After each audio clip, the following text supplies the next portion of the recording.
All right, we'll see if you can hear me now. Okay. Did you start? Should be. I don't know. You'd have to look.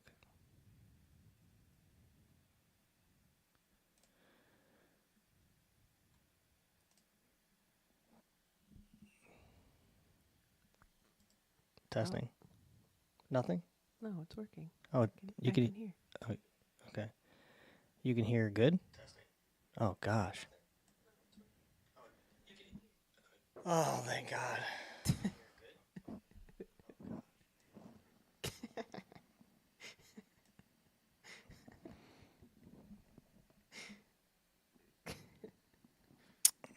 Basically a genius. I don't know how he did that. I would not have figured any of that out. I'd have been like, well, show's over, folks.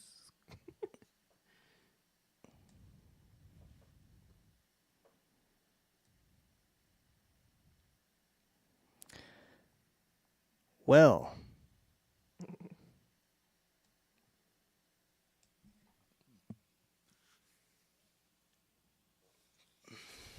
we had a good group going, didn't we?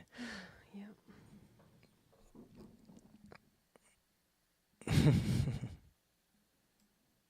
Thanks, buddy. Channel is the tits.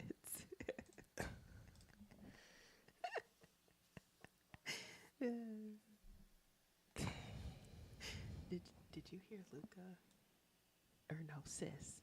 Sis was like, look down your shirt and spell attic. At dinner, she said that.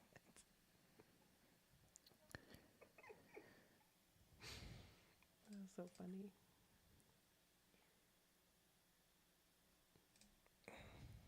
Just me and you. It's not true. I think this is better so far. Everything seems to be working. Why does that Don't hurt? worry about what happened 15 minutes ago. Why does that error keep popping up? Is that important to note? Use keyframe frequency. Please use a keyframe frequency of 4 seconds or less. Currently, keyframe.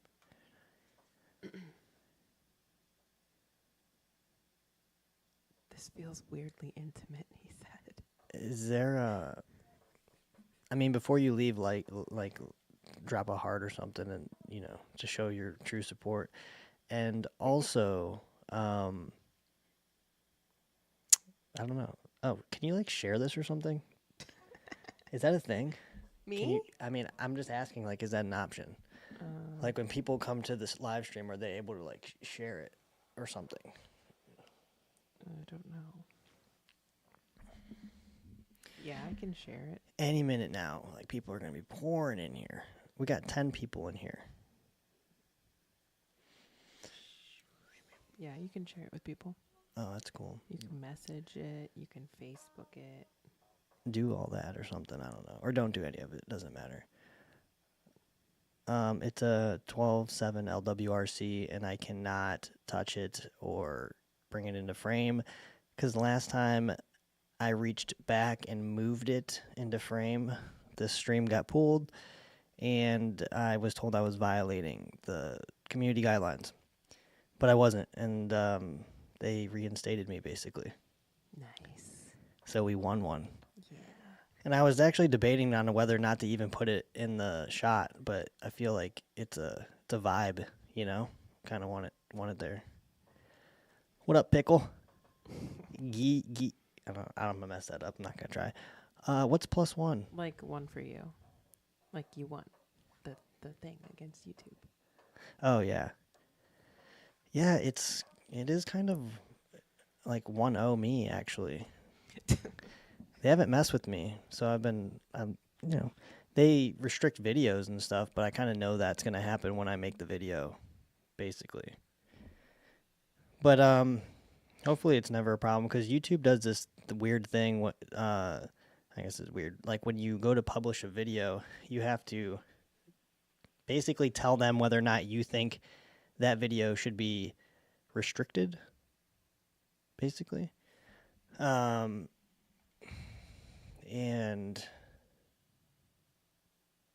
I guess you don't have to do that either. And if you don't do that, they'll do it themselves. And if they feel like you're not rating your own videos well enough, that could be a problem. I don't know. So I think people have to subscribe from this chat in order to get the little thing to come up. That was coming up before. What thing?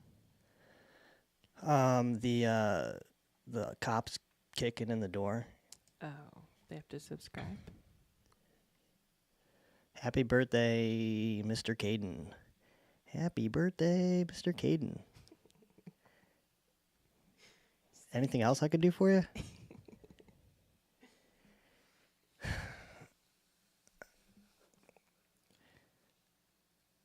Botrix has correctly joined the channel? What does that mean? Join the... Wait, what's Botrix? That's Is that a his person? name. Oh. Or that's the thing's name. Maybe it's a robot. I'm turning 12. Oh, God. That... Go home, Caden. Go to bed. It is past your bedtime. That's funny. You think we can get to 9,000 subscribers on this chat? Maybe. We'll see. I'm turning 12. I don't believe you, first of all. I don't know. Caden is... But this is open to anybody. Caden is a younger It name. is. Like that. Caden was... But he's not Mr. Well... You're not a Mr. Caden at 12. That's for dang sure. All right, sub for me then. I gotta figure out. Maybe I shouldn't touch anything at this point, honestly. Oh, is bot? I don't know what bot Rex is, but it's like a thing. Why is it in blue? Yeah, I don't know. I think it's a. I think it's part of YouTube. Gotcha. No, it says it's a user. Who the heck knows, man? This is crazy. Wait, it's a moderator. Oh, I don't know what that means.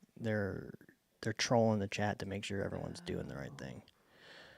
Help me out and do all the weird stuff that nobody usually does, and like share this and like it or something. I don't know. It's like an AI. I don't really know what you guys can do on your end, but make that stuff happen. Sweet dreams. Good night, child. Don't let the bed bugs bite. Hey, Caden, when you get up, actually, before you go to bed, give me 10 push-ups, and then I want 10 more before you get up, or when you get up.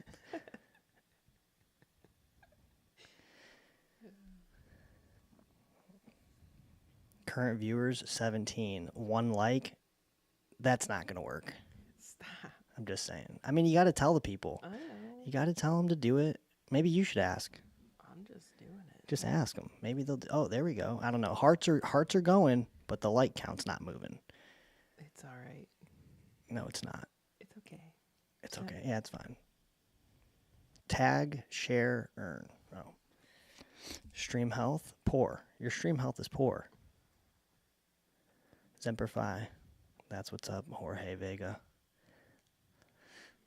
Bet I'm doing them. Bet he's a total kid. Bet. Bet I'm doing them. No cap. No cap. Oh my gosh. I think you are 12. But I also feel like you're smart enough to know that's what the kids say, and you're trying to get us to think that you're not. Or that you are, I mean. Oh my gosh. Why do people keep unsubscribing and then subscribing again? They just want to see the number, or maybe they're, I don't know. Oh my gosh. Get the heck out of here, Dilly Bar. Who are you? I mean, it's definitely a dude. There we go. See, that's what happens when you subscribe. Weird things happen. Oh, don't do that. Don't do that. What'd you do? I'm waiting for the questions, you know? Like, where's all the police people at? Let me know if that noise gets annoying. I can make it not happen. I think.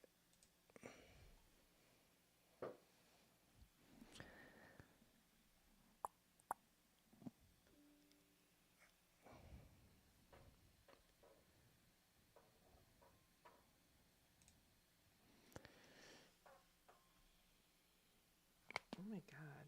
This guy needs to go. Yeah, He's let's get being rid of that nasty. guy. Wait, I guess I have to do that. Yeah, I can't. I don't have the authority. Don't do that.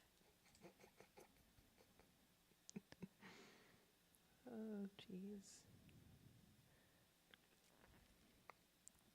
It's a 12.7 LWRC with a Huey or Vortex Huey Gen 1, actually, I think.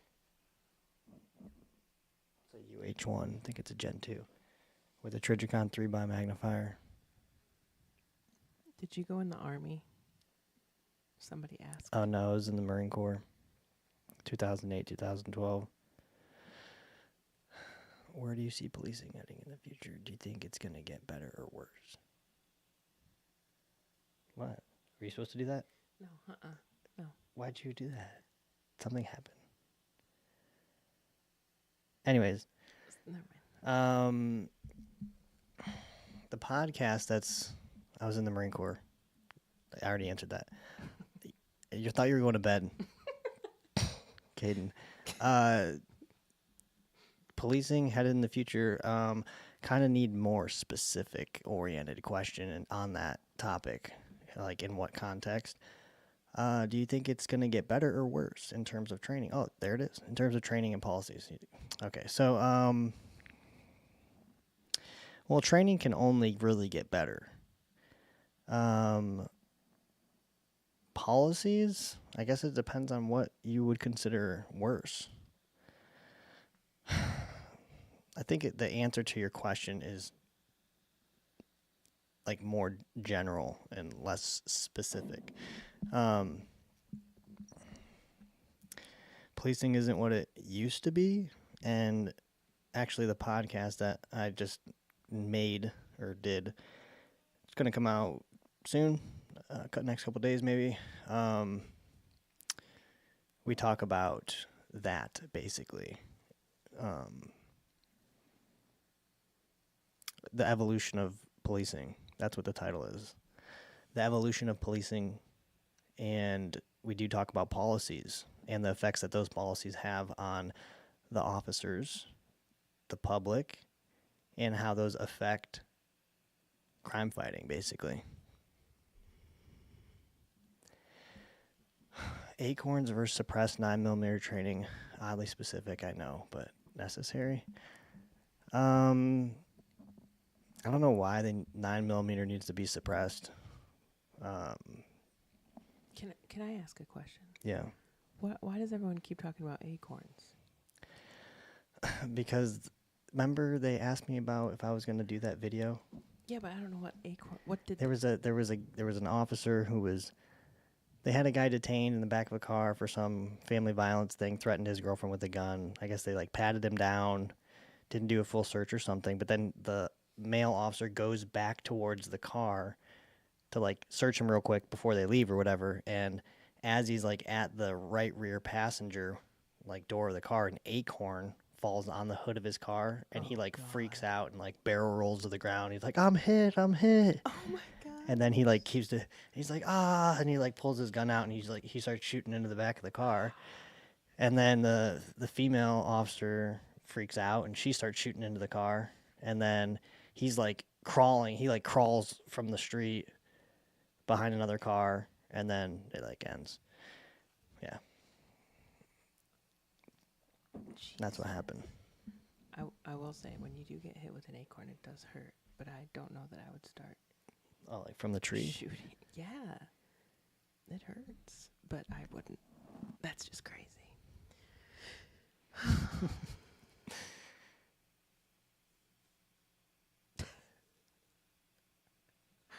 Police dance team?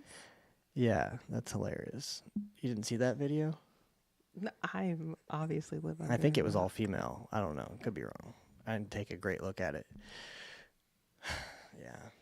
It's just, I mean, there's all kinds of stuff like that. Even sports. There's like sports teams, but I guess that's okay. Which one? The blue ones? Those are simunition guns. They're not like actual firearms, I guess.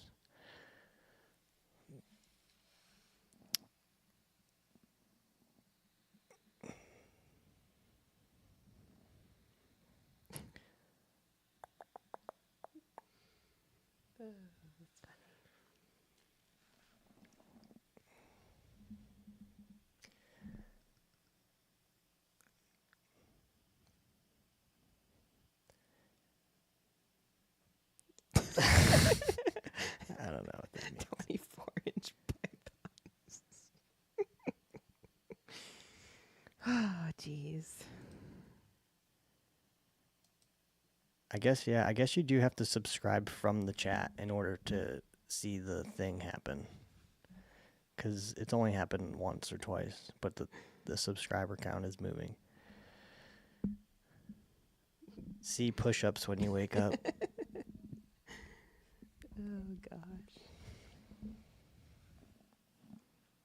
Part of the country you folks in.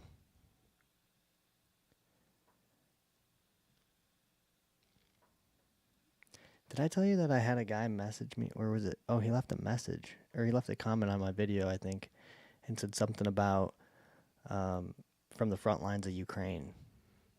Babe, Oh, you were here? I was the one that read that. I read that to Oh. you. That's crazy. Yeah, that was crazy. Tennessee. Because freedom? We've been to Tennessee. Well, yeah, we have. Link to the dance team. New York dance team can't not find it that way.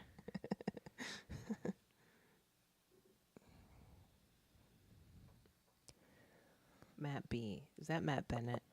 Doubt it. Yeah, the appeal to YouTube. If that's what you're asking, yes. That's why I'm here. 9/11. That's random. I think, or yeah. Yeah, what's that mean? 9/11. Blount County officers. Blount County. You talked about that one before, didn't you? Which one was that though? Let me see. Blount.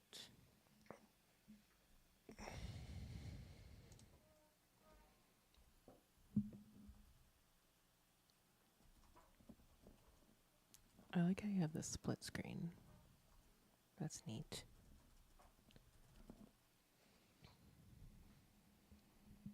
Oh, is that the Tennessee one? Mm-hmm. Is it? That's what he said. Tennessee. Ooh, that dude ugly though. That didn't look. It doesn't look like what he looked like in the car, does it? We talked about that one on one of the lives, but see if I can pull something up. I think I can. It's the news, right? I mean, who knows anymore? Oh, like you mean violations and things like that? Yeah, like oh, it's gonna play it. Dance team was legit.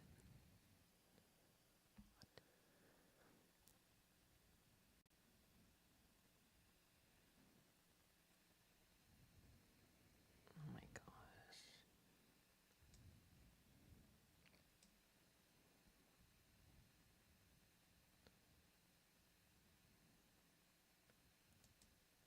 I think my internet's like working extra hard right now.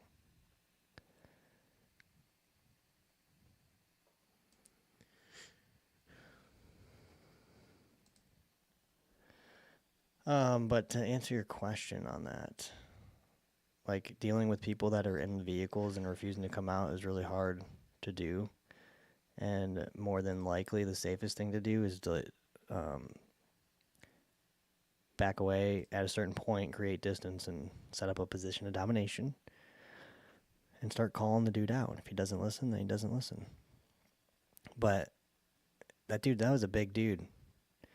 And neither of those individual officers were going to be able to control him. And it's almost like if he got out of the car, that's not much better, because now he's a big dude and he's fighting both of them. So I think like the key takeaway here is like being able to detach yourself from the situation and recognizing that this isn't working and just pulling back.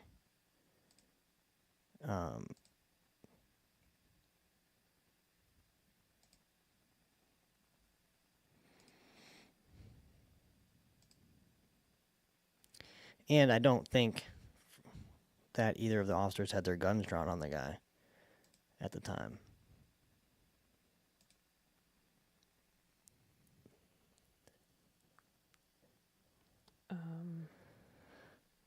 There's a question.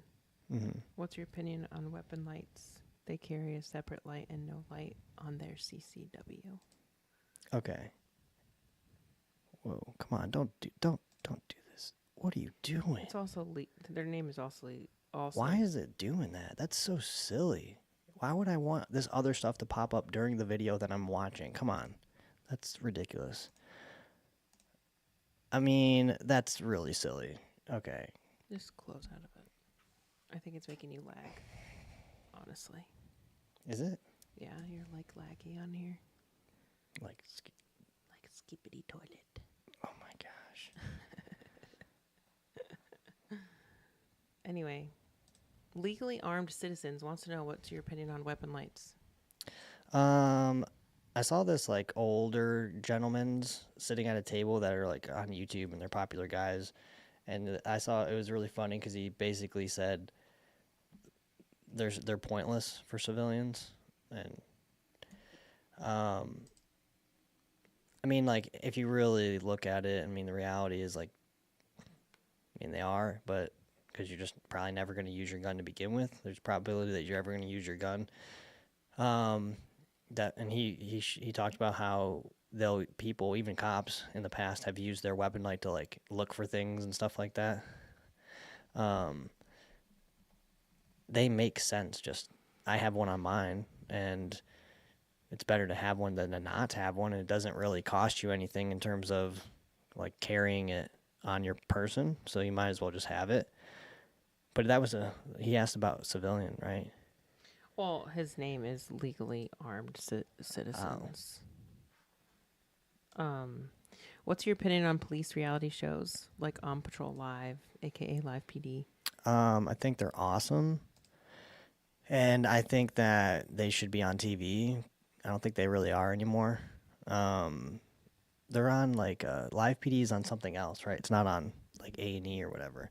No, I think they came back. Oh, did they? Yeah, I think they're a necessary.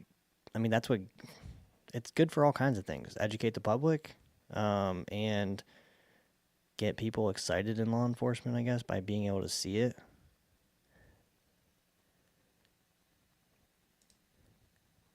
What video are you looking for? Oh, this guy. This is the Tennessee guy. Yeah.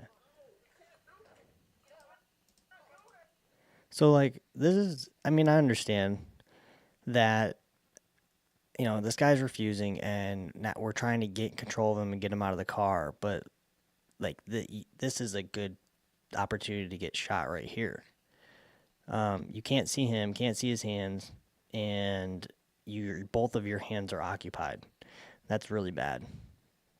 And sometimes it's just better to just stand there and observe in a situation like this. Like, he's not out in the open. You can't tackle him. You can't physically try to control him. And at any point in time, so we know what happens in a few minutes or whatever in the event, but that could have happened at any time. So if you look at the officers and where they're standing and all this stuff, I mean, he just didn't decide to do it until the moment that he did.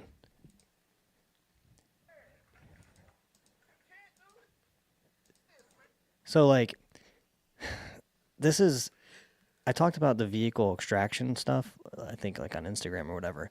I don't, like, have a problem with it. I think there's a time and a place when you're going to need it, or maybe not going to need it, but, yeah, I mean, there's a time and a place when you have to use it, right? Because at a certain point, if somebody's refusing to come out, if we've done all these other things and they're not coming out, then, yeah, maybe those things would be, valuable. Or if there really is a legitimate moment in time to gain control.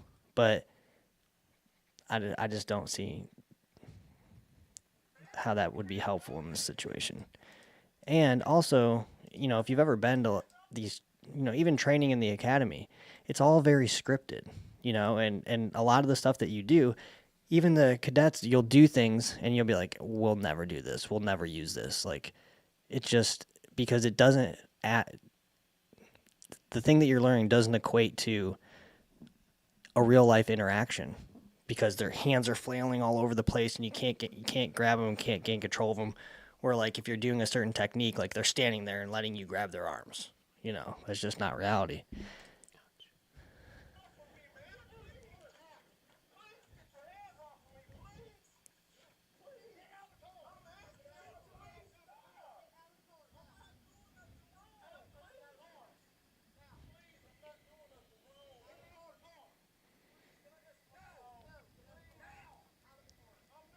Why don't people just listen, though? I mean, because he's a criminal. I don't know. I know, but, like, if he would just listen. Oh, yes. But I think, well, we would know why. I think maybe he had warrants or something. I don't know. I didn't look into him. Oh, shit.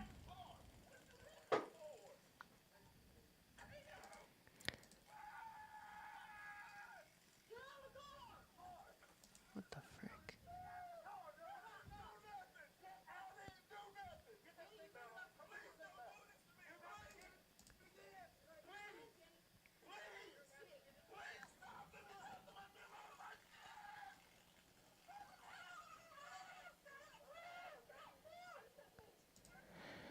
Oh, my God.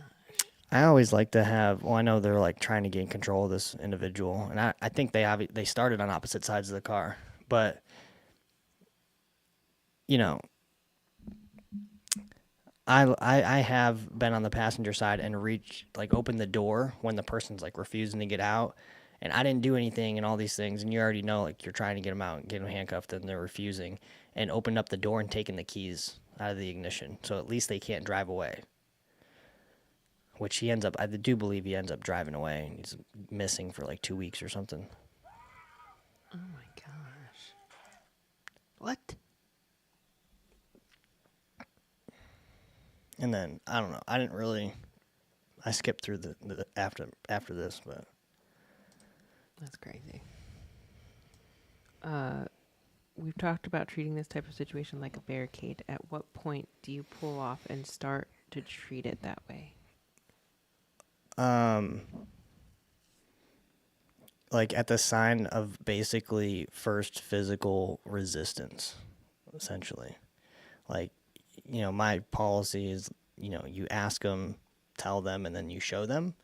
And if the show them part isn't working, you got to just understand the severity of the situation and, have a thought about mitigating risk and, say like, okay, I'm not capable of pulling this person out. And even if I was, it's going to be a struggle. And you have to be able to understand the disadvantage that you're at in doing that. And that's a perfect display of that. And there's many more other examples too, because what happens is cops get dragged by cars. And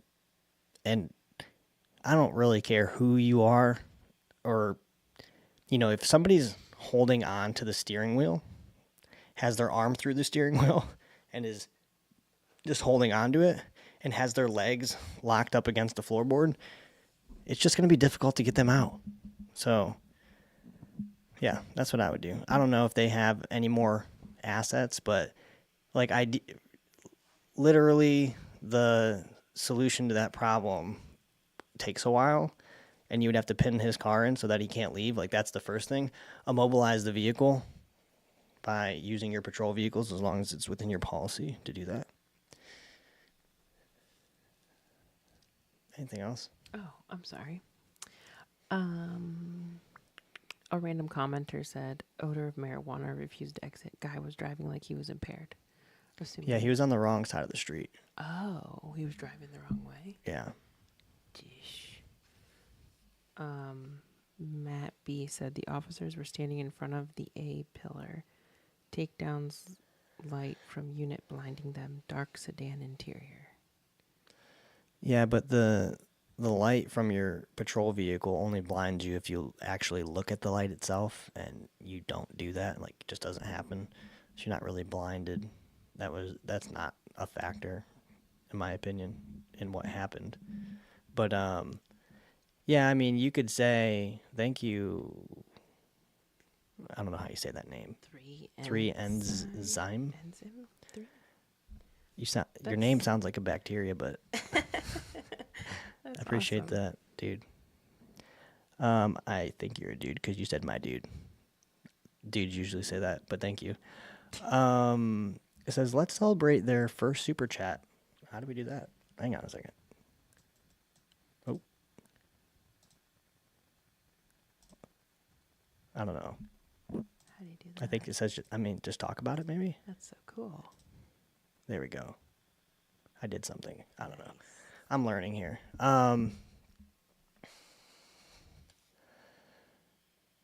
I've stood at the A pillar and the B pillar, and yeah, I mean, standing at the A pillar doesn't help you if your gun's in your holster, you know?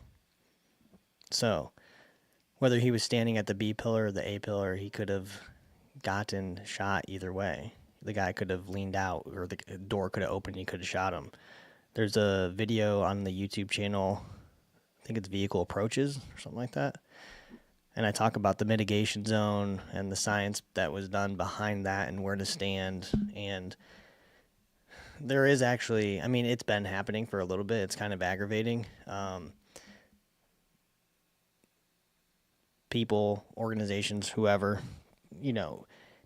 preaching for officers to do passenger side approaches on vehicles because it's safer. And I understand, like, the thought in that, but they're oftentimes, and almost always, using examples of when officers used the passenger side approach and were able to see somebody digging around, or the driver was looking for them in the passenger or in their driver rearview mirror, and therefore they saw them and they had a gun or something.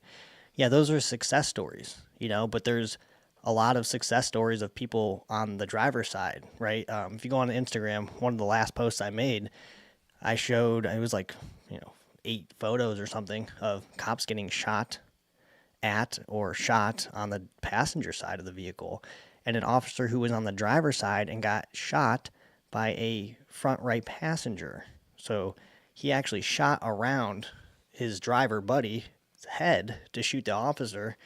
And, you have to ask yourself those questions. Okay, well, what if he had approached on the passenger side? Would that guy have just shot him right there? Because that's, it's easier for him to be shot there, right? And the most recent example was a newer officer basically said, I saw the guy digging around on the passenger side of the vehicle. So because of that, it's very, like, not detailed, the story. And I don't like that.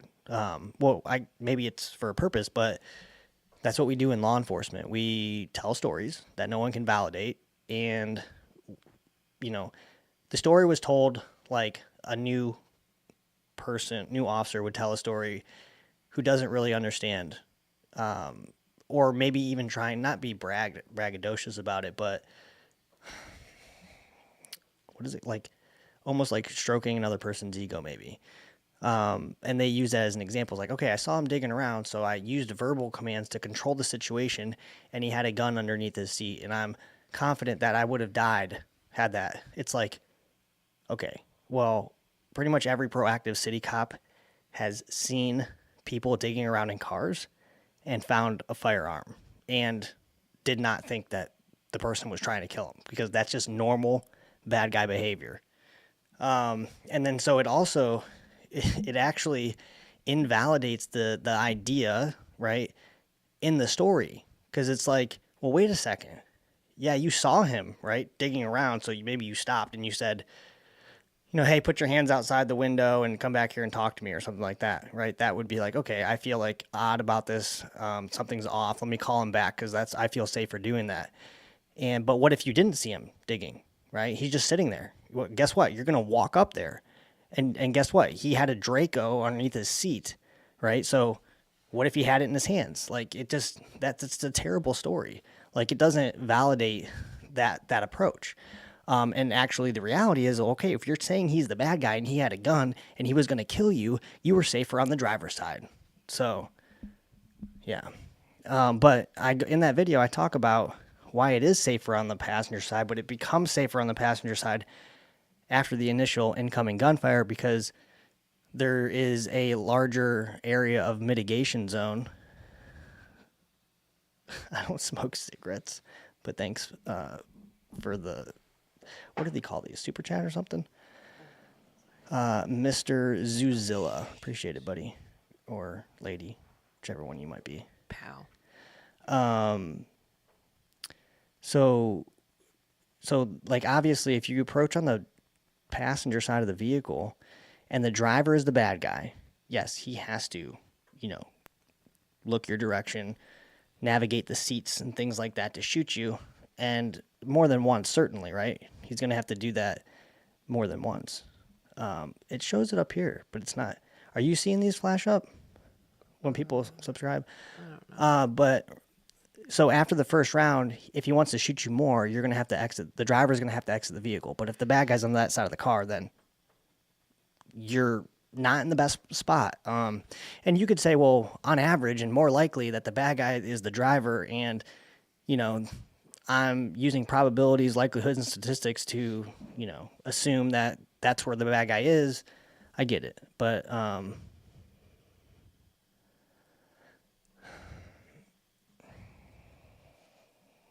maybe it has level ground. It could all be level ground depending on where they stop. But it is safer, but the safety becomes after the initial round is fired. Like if you and we can't continue to use like suspects who are like drunk or incoherent or not paying attention or not actually going to kill you, like digging under the seat as the standard. Like the standard is always, and I've posted this and been talking about it, a person with a gun ready to kill you, right? And if that standard exists, that's where you determine the validity or how you validate the tactics that you're determining whether they're good or not. Because if you put me in a car and you put me in any seat and I'm the bad guy and you have cops approach me, training or whatever, cadets, I'm going to shoot every single one of them. Like I'm going to shoot them when the opportunity is there for me to do that. And I was going through all of the, let's see if I have it. Actually, I do have it. I was going through all of the officers that were killed in traffic stops. And I went back to 2016. There's really not a lot of them. And most of them occur after the initial contact, when they're getting the person out of the car. And the gun has been, in at least 2 or 3, underneath the suspect's legs, right?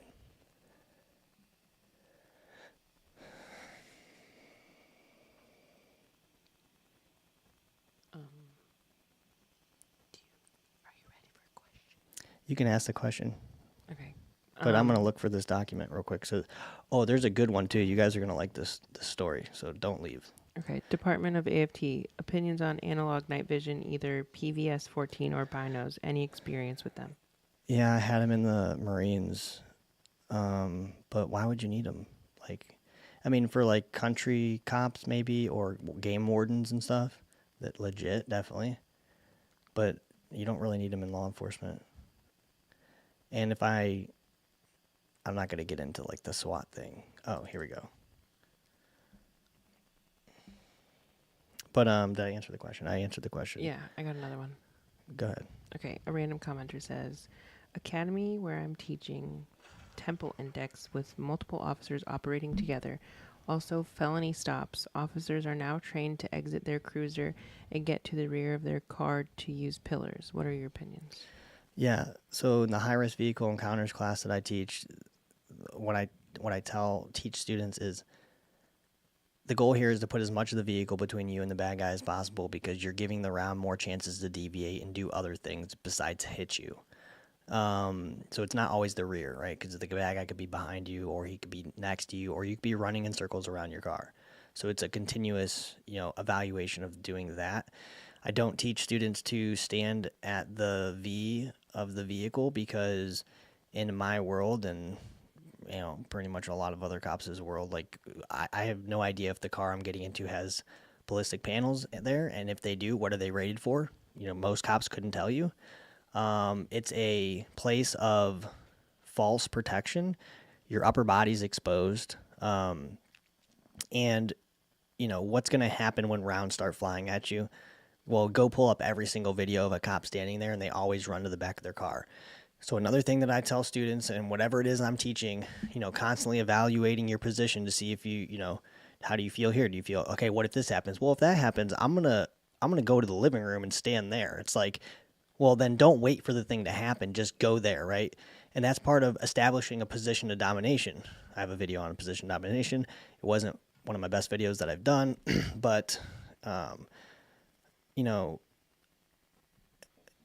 when you all of these things that cops are doing, like putting themselves closer to the problem, standing at the V of the vehicle, they're making marksmanship more difficult, because when that stuff's happening and you're like, oh, run to the back of my car, or not even say that you'll do that, because most cops are like, oh, if the guy comes out shooting, what are you going to do?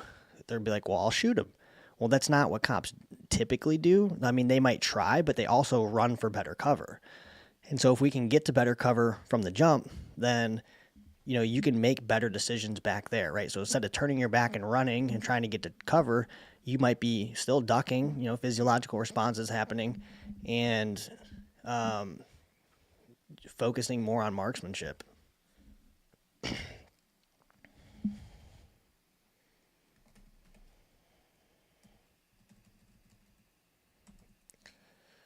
I guess I didn't save this one. I thought I did, but there's here we go. No, I didn't get it. I was going to tell you this or show you the story, but I will put this in the chat so you can see it. Jeez. Even though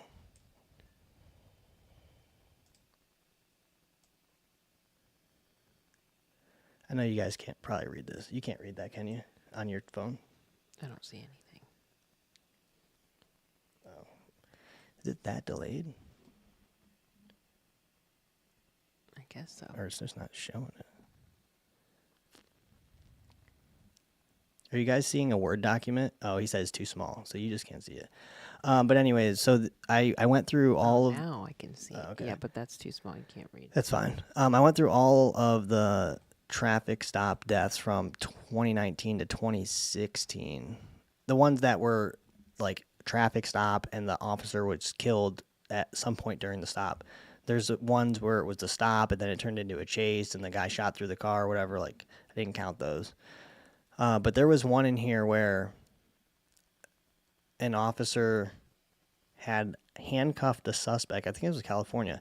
He handcuffed the suspect and was like arresting him, I guess, or maybe detaining him for a search. Put him in the back of the car, and a person rode up on a skateboard and pulled out a revolver, stuck it to the back of the cop's head. I think it was a revolver.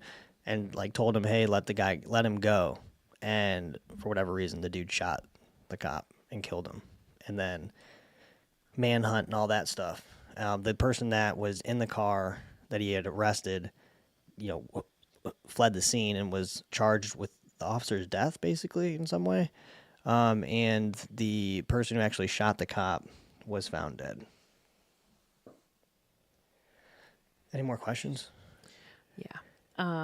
Jonathan said, would you ever be permitted at some agency for having and wearing a DevTac Ronin?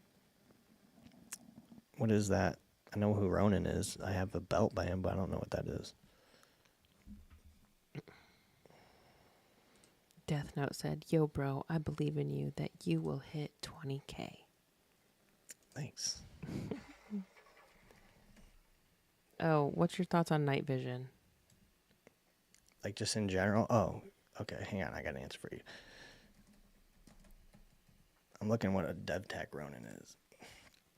Oh my gosh. It's a ballistic helmet. Yeah, what was this question about it? Let me scroll back. Jonathan. Would you ever be permitted at some agency for having and wearing a DevTac Ronin? No, it'll never happen. It'll never happen. even like on a SWAT team or something, Why? because it looks too scary. Even if it worked, they wouldn't do it. Unless they could somehow make it not scary, which they kind of have not really something similar. It doesn't look similar, but does a similar job. But I don't know who makes it, but it's just like a shield that goes over your face on top of your helmet. I would wear one of these things for sure. Like going into like a Uvalde situation. But yeah, that would not be good. That would not be okay. You would never going to happen. You'll never see them because they just don't look, they look scary.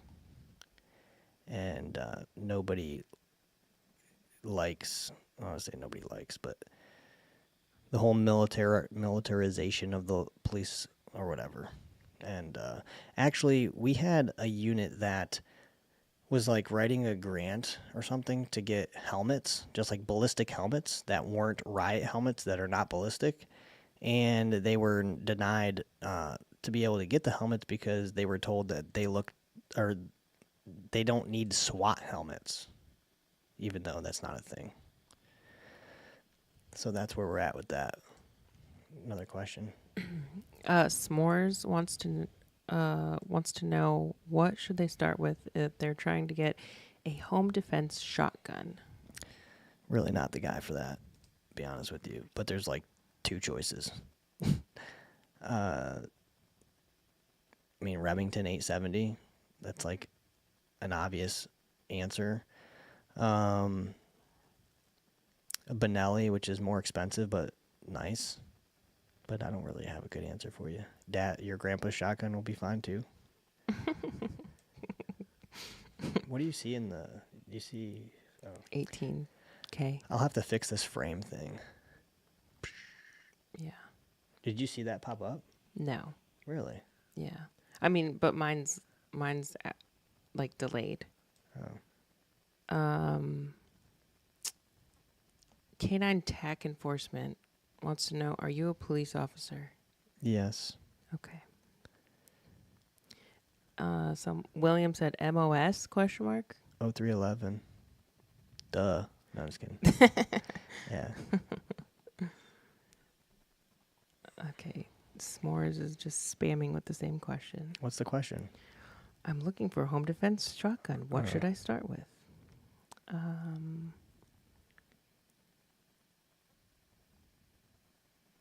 Oh, isn't the helmet good though to scare the bad guys off? But you also don't want to scare the good people off either. Right? Was that your It's not point? about scaring people off. It's just You said it was too scary. they don't get. I mean, people that are ready to die don't care about the way that you look. Yeah. But Touche. and they don't see you before they give up. Really, like they're in a room barricaded, or they shot a bunch of people, and now you're here, and it's not like, oh, whoa, no. Yeah. Yeah. Opinion on assault. Oh, Department of AFT says opinions on assault weapon bans. What does AFT stand for, babe? Hold on. Do you know what it means? Have you told me this before? AFT. American tobacco? Something. American fighter time. I actually don't know. I don't either. I think he's trolling the ATF. Oh, I thought it was ATF at first, and then I was like, what? Jordan said, shut up. Well, goodbye, Jordan, you jerk. Like, you only get one opportunity to be a decent human around here, and then That's so you just gotta rude. go. Shut up.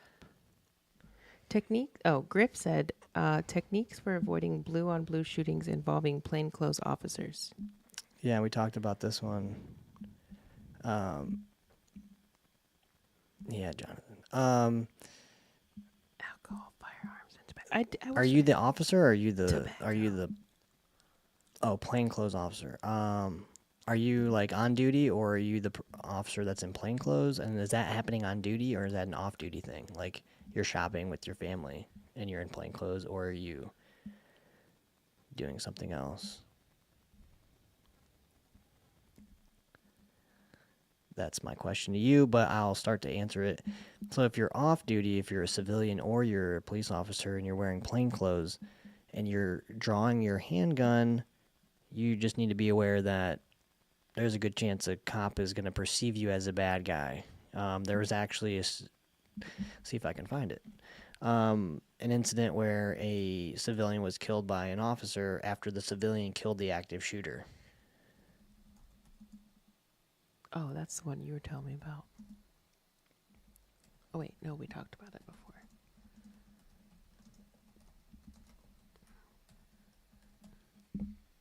Griff said he's worked plain clothes for many years. The Department of Alcohol, Firearms, and Tobacco said, "You never answered my question. Opinion on assault weapon ban, magazine capacity laws, and red flag laws while we're at it."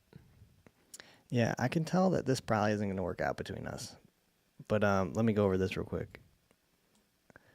The officer whose identity has not been made public had objectively reasonable grounds to believe the officer and others faced imminent danger when the officer opened fire on June 21st in Arvada, north of Denver, killing a bystander. Wait.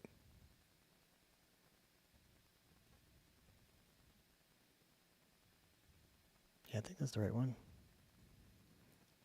Yeah, so Hurley fatally shot the gunman with his own handgun after the person ambushed and killed a police officer with a shotgun.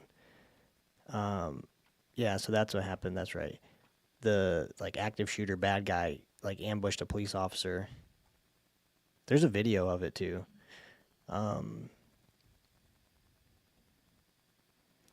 Hurley had apparently picked up the rifle and was holding it when he was shot. Well, that's not good. Don't do that. I didn't know that part. So the citizen killed the bad guy, I guess, and then picked up his rifle. Then a responding officer shot him.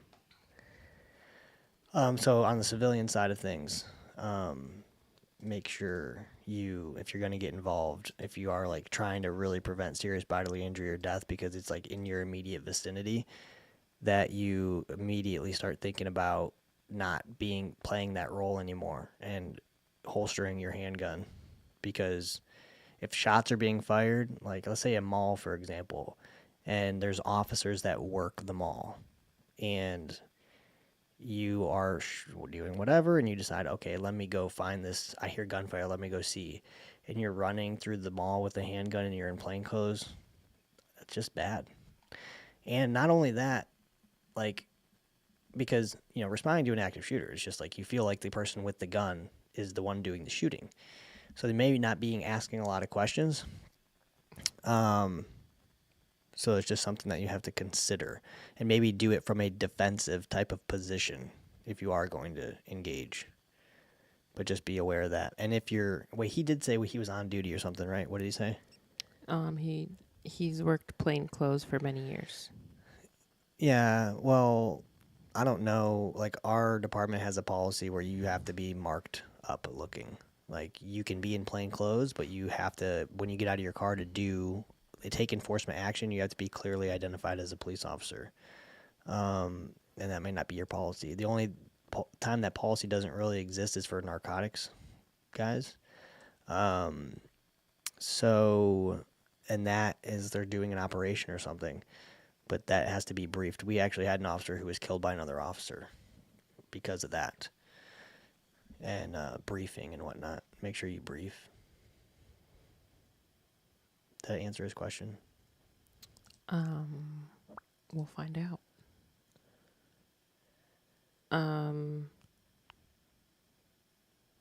What are your opinions on thermal viewers for patrol use, tracking, and surveillance? They're just not really a necessary component. I mean, I've never been in a situation, and I've done a lot of surveillance where I was like, man, I wish I had a thermal. I don't know how they are for tracking. I've never used them to track. I mean, there are very niche circumstances where it could happen and you could need it and use it, right? Because we have a lot of things that we just use because we have it, even though it's not a relevant, like it don't necessarily need it to get the job done. Thank you, Mallory. Alexis.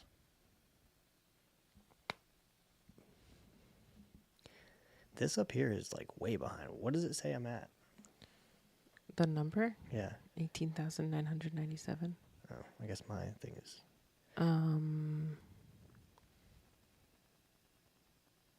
Oh, about the, what did he say about the assault weapons ban or something? Assault weapons ban magazine capacity laws. Yeah, and red flag. What's a red flag law? I'm not real familiar with it. I don't politic, man. I don't get into the 2A, like, I'm not a 2A channel. I probably will never be, but I'm going to be putting out some podcasts with a guy soon that is. But I mean, is there an assault weapons ban right now? I mean, that happens, like, they're talking about it all the time. Has it ever They're always happened? they're always trying to do that. The magazine capacity laws, you know, I mean, I don't know. Is it part of a bigger plan? I don't know. I mean, I'm not saying this because I'm a cop and I can have whatever I want, because that's not even really true. But it doesn't affect me because that's not my lifestyle. Like, if that makes sense. Like, I don't stockpile guns. I have 4 guns, that all serve a specific purpose. And if I was told, like, you can't have 30 round magazines, you can only have 10 or whatever it is, I'd be like, that sucks. That's just how I feel about it. But I hope everybody else that does care more about it and is, you know, focused on that kind of thing and worried about the government taking their things and all that stuff, like, I'm rooting for you. You know, no disrespect or anything. It's just not my focus. I'm always like doing anything related to law enforcement and tactics and all that. So, you know, I think people can focus on whatever they want to focus on and buy into the thing, whatever the thing is that they want to buy into. You know, a lot of people do a lot of things that don't, I guess you would assume because I'm a cop, but cops are into a lot of things that have nothing to do with law enforcement. So, opinions on no-knock warrants. I think that no-knock warrants are going to be, well, they already are kind of becoming a thing of the past. I did the Breonna Taylor video on my channel. That was a disaster. And I tried to tell the story the real story, that had nothing to do with, you know, what was said or wasn't said. But all those dudes were just like a bunch of dudes that were untrained, didn't care, and got the results that they got because that's the way they operated. And there's a bunch of no-knock warrants that have come up that are like, they're always, not always a disaster, but there's a bunch of stories. There's times where cops not kicked in the doors, but breached, and then, oh, I didn't hear him and I shot him, and now the cop's dead or seriously hurt, and the guy gets off because he didn't know he was the cops. I think there's 1,000%, and you'll start to hear more about this later because people don't want to talk about this, you know? Like, especially some cops with a lot of experience in the, like, previous generation years, that have been doing the no-knock thing for a long time. And a lot of the guys on the SWAT team, they all say now, like, that was, like, those were dumb, basically. Like, they used to do dynamic entries for narcotics warrants, and every single one of them says it was fun, but it was stupid. So, like, these guys busting in here. But I don't believe that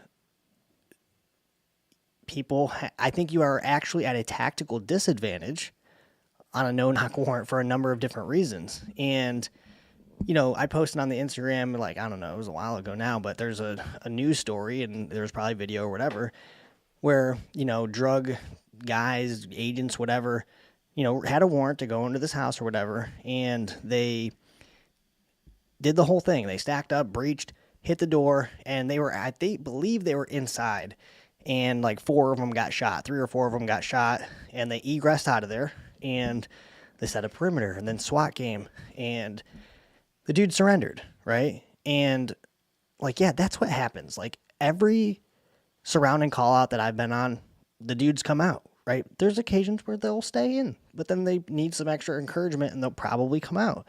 But that's not what people in law enforcement that love doing CQB and love like all these things, these diversionary stuff. And that's not what well, I get it. We don't want to do that because we want to have fun. And standing around outside is not fun, but it's safer and it's been proven to be safer.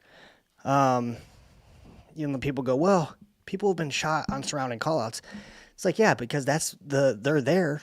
They're on a surrounding callout. They're there for a significant event that's already occurred. The person's already demonstrated their willingness to, kill somebody or hurt somebody. And then when do they get shot on a surrounding callout or a barricade? When they're standing out in the open and they're exposed, by and large, right? When they're not behind cover. So, yeah, most teams are not doing dynamic entries anymore, really at all. And if you are going to do it, then you better be absolutely sure you have the element of surprise, like beyond, any doubt, But that also only gets you so far, like the element of surprise. Okay, like you made it to the door, and you hit the door saying, "Please, search warrant," and now you hit the door. Okay, well, how long is it going to take you to get to my back bedroom by the time I get to my gun that's laying right next to me? So on that other story where the DEA agents, or it wasn't DEA, there was a task force where they got shot inside that house. You know what they recovered out of there? They recovered a crack pipe with like a trace case in it that he was flushing or something like that, and a sawed-off shotgun, right? And what I posted in that post was like, it'd be really hard for him to flush the sawed-off shotgun down the toilet and for you not to be able to find it. So the significance of these warrants a lot of the time is like how often, these warrants are put together to go do these narcotics warrants and they find nothing? A lot of the time. Or they find very little narcotics. So, like, at some point, like, leaders, like supervisors or teammates or whoever's making decisions has to put the best interest of their, teammates at the forefront. And, what they say now is, we're not saving dope. Like, that's what you'll hear. Like, when you ask team members, hey, are you guys doing no-knocks or dynamic entries for narcotics? And they're like, well, when they're not, they're like, no, we're not saving dope. F that or whatever. So if you guys are in the chat, like the thing or something, that'd be cool. Send it to somebody. I don't know. Whatever you can do. I appreciate it. What else we got?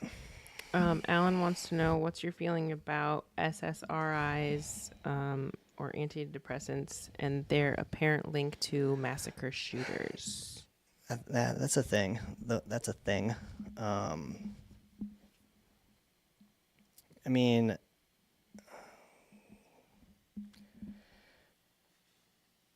I think they could be helpful to some people and not, a detriment to others.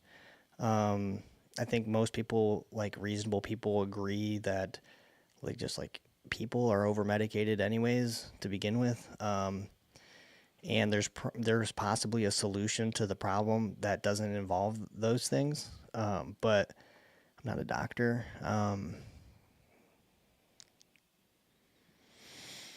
I mean, actually, it doesn't, what is it? I heard someone talking about this recently. Actually, if you go like Theo Von podcast, and he was talking to what's that guy's name that does all those events where remember I was like, you should do the Tony Robinson. Yeah, Tony Robinson. And he talked to him about, well, they mentioned the SSRIs, but it masks the problem. It doesn't make you better. That's my opinion and experience. And but I don't think that's necessarily the answer for everybody. But I think, yeah, sure. I mean, if everybody that's doing a mass shooting is on those things, then that's probably a problem. Yeah. Desert Jack. What does an on-call morning look like? Coffee, shower, workout, then dress for work, or just wake up and go? What does on call mean? Like, I'm assuming the days that you're Oh, going to work. well, today I was like, I was like 10 minutes late. Yeah. I got out of bed when I should have been leaving the house, and I finished the dry fire program video or course for the Surviving the Street community, which is in the description of this chat if you want to check it out. And so in my mind, which was a silly thought anyways, I said, I'm not going to get all my stuff together and have it ready because I'll just get up earlier and do it then. You said that to yourself. And I set like 3 alarms, and then something happens. Like I just hit the buttons, and then next thing you know, I look at I'm like, oh crap. But anyways, to answer your question, maybe on a typical day, I usually get coffee at work because our coffee pot like went down, and then my wife bought this one that there's like four steps to get coffee. It used to be really easy, and it was like boom, and now there's too many steps, and I don't have time. So I go to work, put my stuff on, go to roll call, and then I go to my car, and then log on, sign on, say I'm here, and like today there was stuff waiting. There was stuff going on all day. But at some point, hopefully, right at the beginning, I go to the gas station and I get a cup of coffee. Actually, what I do is I mix like small amount of coffee with the cappuccino. That's what I get, and then I drink that until noon, basically. And all that time, like run calls, basically. Followed by 3 energy drinks. I usually don't though. I'm not. I like energy drinks, but I'm like almost like I'll drink several cups of coffee in a day. If I'm off of work, I'll drink a couple of cups of coffee back to back. But at work, I feel like it's bad for me, so I don't do it. Plus, it's an inconvenience to have to stop and go get it. I know that sounds lazy, but I got an energy drink today and some Excedrin because I had a headache. That's like my combination for getting rid of the headache is caffeine and Excedrin. Yeah. You go through too much. What else we got? Real Shipmate. Do you believe more agencies should invest in drones for aerial search and surveillance? That's the first question. There's another question. They do invest and have a lot of those things, so I don't know. And more are coming. You think more of them should invest in that? Yeah, because they're legit. They're used for a number of different things, and different like units have different capabilities. You know who doesn't have them or doesn't have anything, or is the patrol guys. If you're in a big department, I mean that's the way I see it. But could you plug this in? Right. Where's the cord? Like right here. This one? That one. Like SWAT teams use them to clear inside of objectives.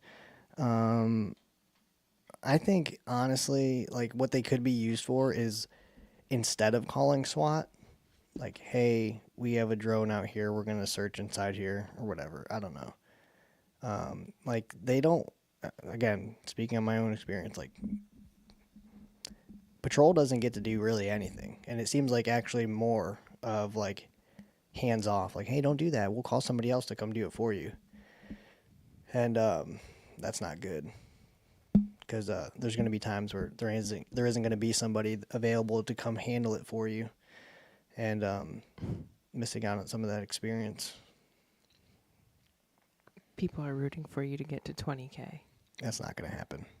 Yeah. Not tonight. It's so funny. But if you want to help me, you can like this video because there's only 18 likes. Mr. Watermelon And maybe, I don't know, share it or something. wants to know how much guns you have. I have a rifle, a shotgun, 3 pistols, a duty pistol, a bedside pistol, and an off-duty pistol. And if you notice about the things that I said, except the shotgun, they're just like things that I need for a reason. And, you know, maybe if I had a bunch of money, I would just be like, I have all these things. But I feel like I'm a very practical person, and I find it hard to buy something just to like let it sit there and not use it. And I have like 4 simunition guns. Actually, I'm not going to pick up this back here, but I have a. I can show you the box maybe. It's right here. Can you click that? Please. Thank you. I got this today, or was given to me, but probably end up paying the guy for it at some point. It's a airsoft pistol. I guess it's made by Glock because it has Glock name on it. But I actually shot it in the garage while my wife was gone. Oh my god. And that's a whole conversation because simunition guns are, well, one, they're expensive. Those are not comparatively expensive, $150. The simunition guns, the round, like people ask me all the time about them. It's like the standard right now in law enforcement in terms of training. But the problem is like the only people that can get the rounds is law enforcement through the distributors. Even though I'm a simunition distributor myself, I cannot. They will not sell it to me, even though I have all the whatever you call it certifications to do that. I am getting some, but I am probably going to switch over all of my training guns to these airsoft guns because they're more accurate. First of all, they hurt more. And the problem though is they're non-marking.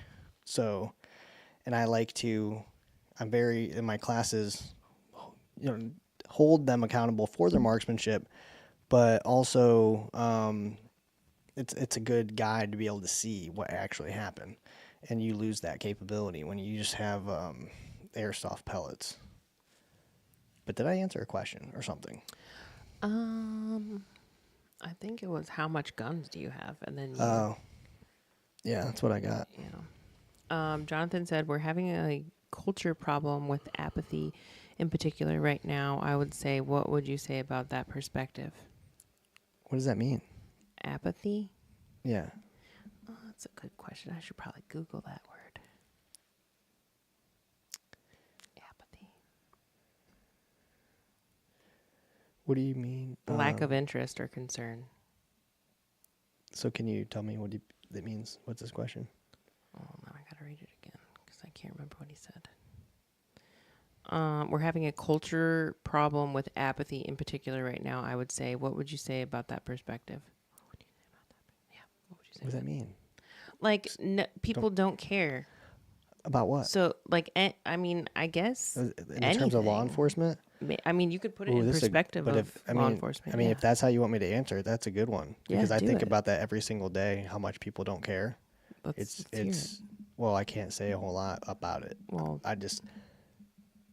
it's just like nobody cares. That's like that's the thought that constantly like plays back over and over in my head, like just throughout the day, because I come across it all the time.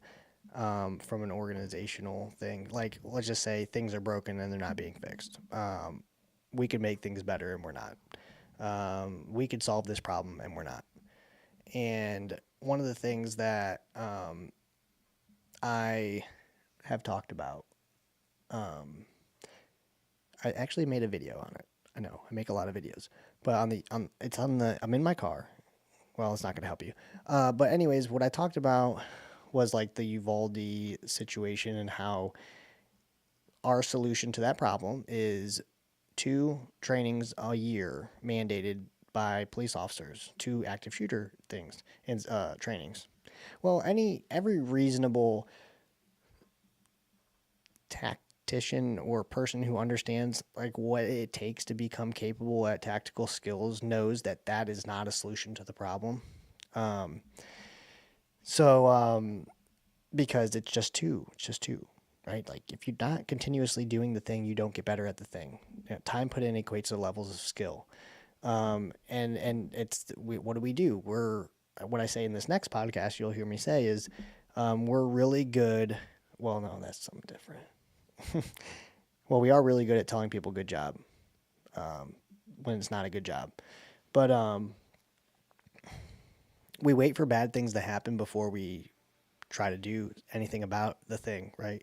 And why? Because of what you said, the apathy, if I'm using that correctly in that way. But until their hand is forced to do something because of whatever is happening, right? Maybe it's public opinion, maybe it's laws. They just tend not to do the thing and to prevent it from happening or try to because, well, we just don't have to yet. Like, we don't have to spend the money yet. We don't have to do this yet. And, yeah, so we wait for bad things to happen. We create a solution to a problem that is not the solution to make it look like we're actually doing something. And I'm talking about Texas, not an organization. So, yeah. Oh, I got a good one for you. I think I could tell this because it doesn't involve my organization. I'll just say, I was working a traffic situation and it was not in our area, but I happened to have to go because sometimes you get told to go and you know it's not in your area. And citizens who were involved in this traffic situation said that there were 2 other police units that had driven by the accident that were not my organization and that were actually responsible for the area and didn't stop. And the citizen, I was helping them with it, even though I wasn't supposed to, like, it wasn't mine, but I was helping them with it, and he told me that, like, at the end, like, hey, you were a witness? Yeah, okay, let me get your stuff. And he's like, all right. I was like, you guys are good. He's like, okay. He came back. He's like, hey, just want to let you know that there was 2 units that came by, again, not my organization. And I was just like, and he said, oh, yeah, protect and serve, right? And I was like, yeah, I mean, I don't know. Like, sorry about that. And he wasn't being like an ass about it. He was genuinely frustrated. Yeah. And that's that thing, right? Like, that's that people don't care. Like, and I'll be honest, like, I'm not trying to brag or anything, but it's really hard for me to not do the right thing. So, I also didn't even really have to go to that, but I did, because it was the right thing to do. But anyways, yeah, it sucks. That's going to be a good conversation for later, like several years, hopefully, down the road. Because I got all kinds of examples of just like people are just showing up just to show up and nobody's really being held accountable. We're not trying to make things better. And not from like just like a physical perspective, like things aren't working, like, can we just get this thing to work like it's supposed to? Yeah, it's a problem. That's a good one though. Hope we answered that, or I did.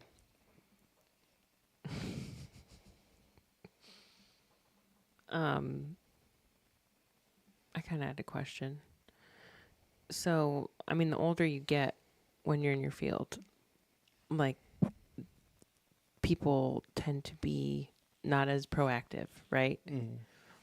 So, what do you notice with like the younger people that have come in? Because I know just from our generation to like our kids, Mm-hmm. we're like, oh my gosh, these kids, like, they don't want to do anything, you know? No.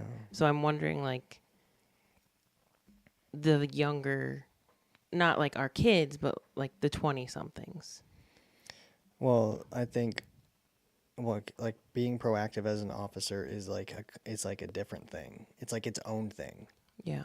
Like people probably assume, or maybe they don't, I don't know, that like, cops are, well, when they say proactive, I mean like you're doing traffic stops, like you're checking on people, you're mainly traffic stops because that's proactive, right?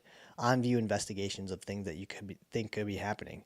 And you can either do that or you can not do it. Like you're not, they can't force anybody to do that part of it, right? They can enforce you not doing the right thing, or not doing what you're supposed to be doing. But officers are proactive largely because they want the experience. They're into the job in that way. And they're probably trying to get out of where they are to go to a different unit that looks maybe highly on that type of like policing. Okay. But it's not, I think like more so than the age of the people that are joining is like the type of officers that are joining and why they're joining. And we talk about that in the podcast that's going to come out. You can listen to that. Sure, for sure. I'll take a listen. Yeah.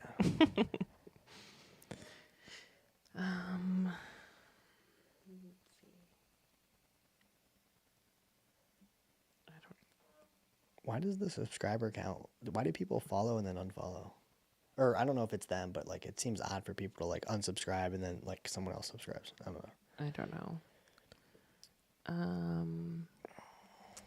know. If you guys are looking for a good book, I didn't mention this on the last one, and I admittedly I don't really read books from cover to cover, and I have some more behind me, but this is a really good book. It's called Taming the Serpent: How Neuroscience Can Revolutionize Modern Law Enforcement Training. I know we're not on that topic, but this is, a lot of the things in this book are how, what I base the exploiting accuracy class off of, kind of. But yeah, there's really good things in here. Do you have something for me? Jonathan said he has another question. The vilification of police seems to be eroding recruitment. He's been looked at nasty for saying he wants to join, like he suddenly turns evil when he puts on a badge. Yeah, that's a thing. I mean, what are you going to do? I mean, I'm sure it does. And it does affect recruitment. I mean, because that's why we lower, not just organizations in general, lower the standards to get people to join because they need people on the street.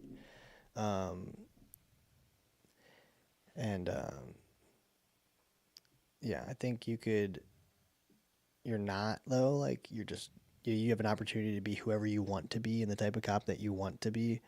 And like people, they're not misinformed necessarily, but they've already formed their opinions about that. Like, I mean, you see it in the comment section of my videos, right? Occasionally, maybe someone in here jumps in the chat and is that kind of person, but it shouldn't bother you, really. That's going to happen. People are going to do it to your face on the job. So it's not something that you could really pay much attention to or care. Yeah. I think do what you want to do, right? Codot is asking Aimpoint T2 or EOTech. I'm going to say Vortex UH Gen 2. AMG UH1 Gen 2. I have one behind me. If you can. Honestly, that's a serious statement. Your department might not authorize it. But I would say, like, it's a personal preference thing. Like, I used my rifle while on duty and had a SIG, whatever that is up there, red dot on there. So, like, answer is, you buy a dot from a reputable brand.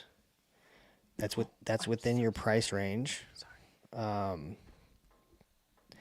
And there hasn't been a single officer that I've come in contact with, especially during a rifle class where they are learning how to use a rifle, that has understood the capabilities of their EOTech. Which I get it, they just got it, but they don't know the basic thing like, okay, well, what are these aiming points? What is this dot? What is that? And they're not going to teach you about your specific, optic. I compared the EOTech with this optic back here, the Vortex, and from a simple viewing experience standpoint, that's why I really like the Vortex, because just behind the gun looking through the optic, it's a cleaner viewing experience, and to me that's a big deal, right? You're gonna learn to like whatever it is you learn, and anything that you try outside of that is gonna feel foreign to you. But the EOTech has like a two shroud, or has like the main shroud and then a shroud that goes over to protect it, and you can see that like as you're looking for the dot. Is it a big deal? It's not really, but the Vortex doesn't have that. And in addition to that, the Vortex has two aiming points. It has your zero, whatever you zero your rifle at. So let's just say 100 yards. That's your center dot.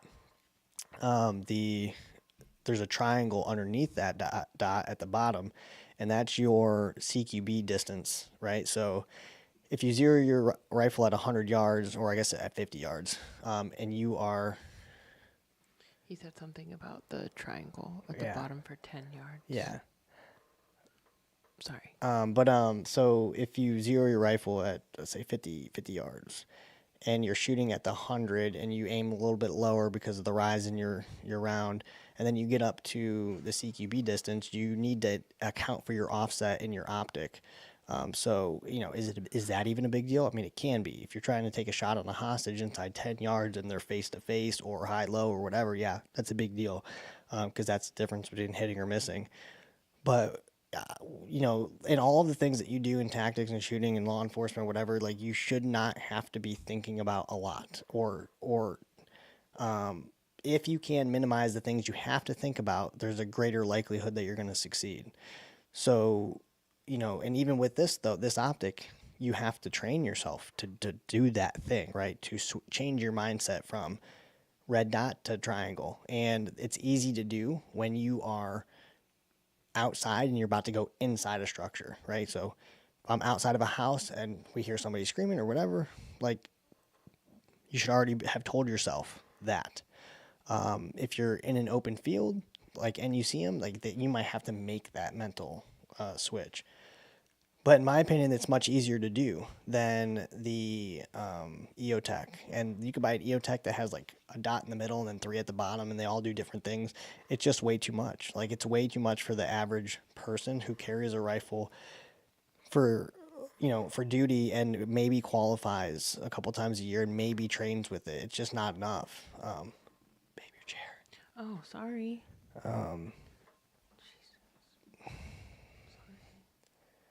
Yeah, but that's my answer. But I mean, if I had to pick one, I mean, I don't know. I guess, like, I don't know. The aim point is legit though. Like, they're both really good optics. If you want to just see more and you only had the choice for two, then pick the EOTech.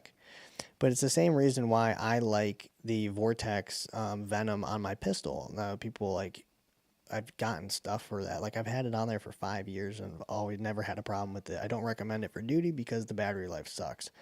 But the thing holds a zero. It's been great. And when you compare that optic to other optics, like, the viewing experience is just way better because there's nothing there. The shroud is just a thin piece of metal.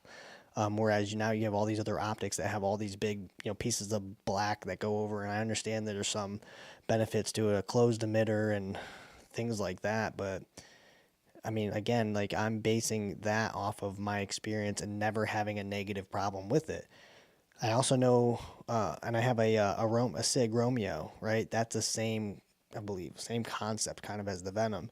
And but like I've never like, oh well, if you drop your gun, like it's gonna break. Like yeah, it's gonna suck. But I guess like don't drop your gun.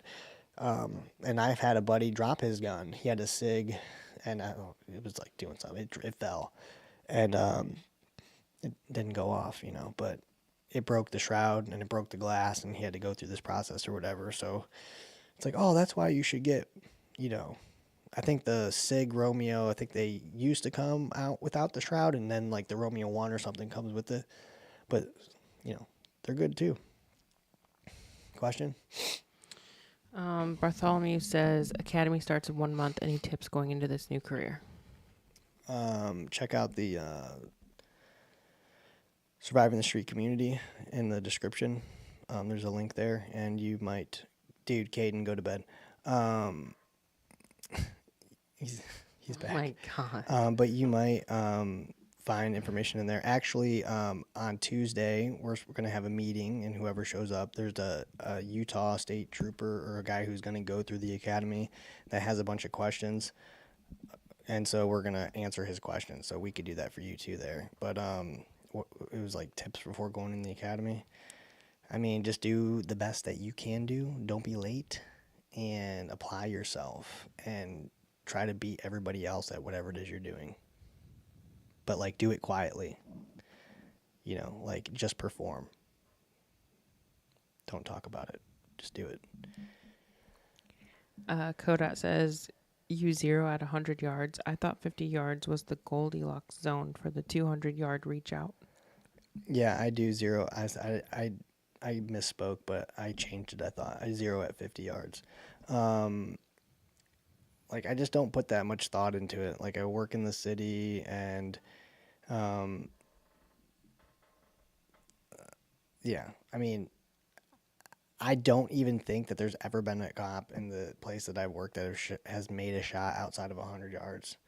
Not that it couldn't happen, but that's one of those things where, like, how many things are you going to account for, at your job? And I really put my money on the things that are more likely and spend my time doing the things that are more likely, rather than, again, trying to fill your mind with these improbabilities.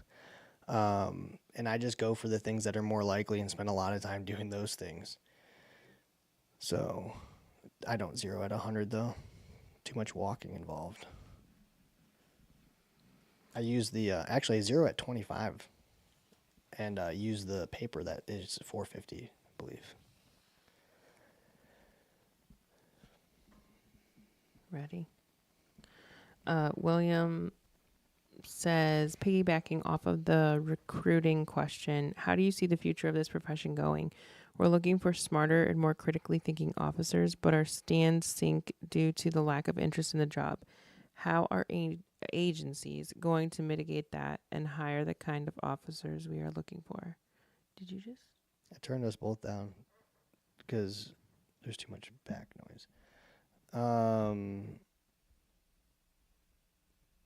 I mean, I don't think we have a choice in the matter, right? So like, I try not to get emotionally involved or spend much time thinking about the things that we can't change and have no control over.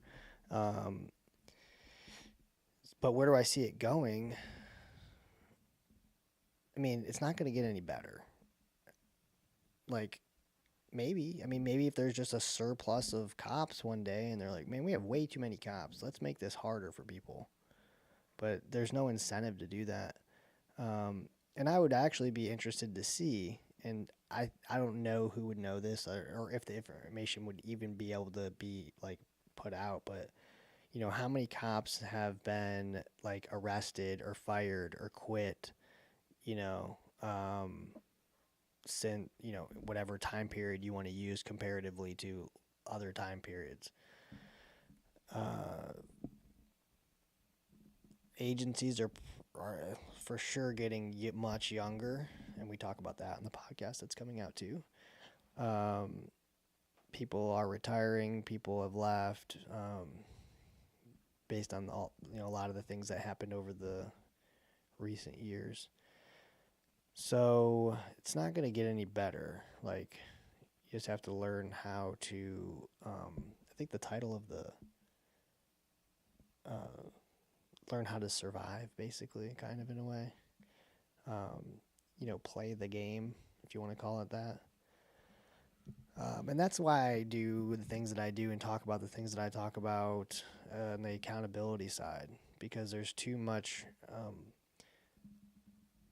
The margin for error is small. It's smaller than it's ever been because people are watching, and it's just not the same as it used to be. So if there's just no chance that you're gonna be able to just like go out there and do whatever you want and violate all the rules and not follow the policy, and think that if you even do anything that could be, believed as like, I don't want to say like the wrong perception or whatever, but if it's not whatever it is you did it wasn't received well by whoever, even though maybe it was okay, like in legal terms, like you could still go through some issues with that. So that's why it's like, instead of getting yourself in that position, maybe we just try to make better decisions, stay, uh, you know, out of that circle.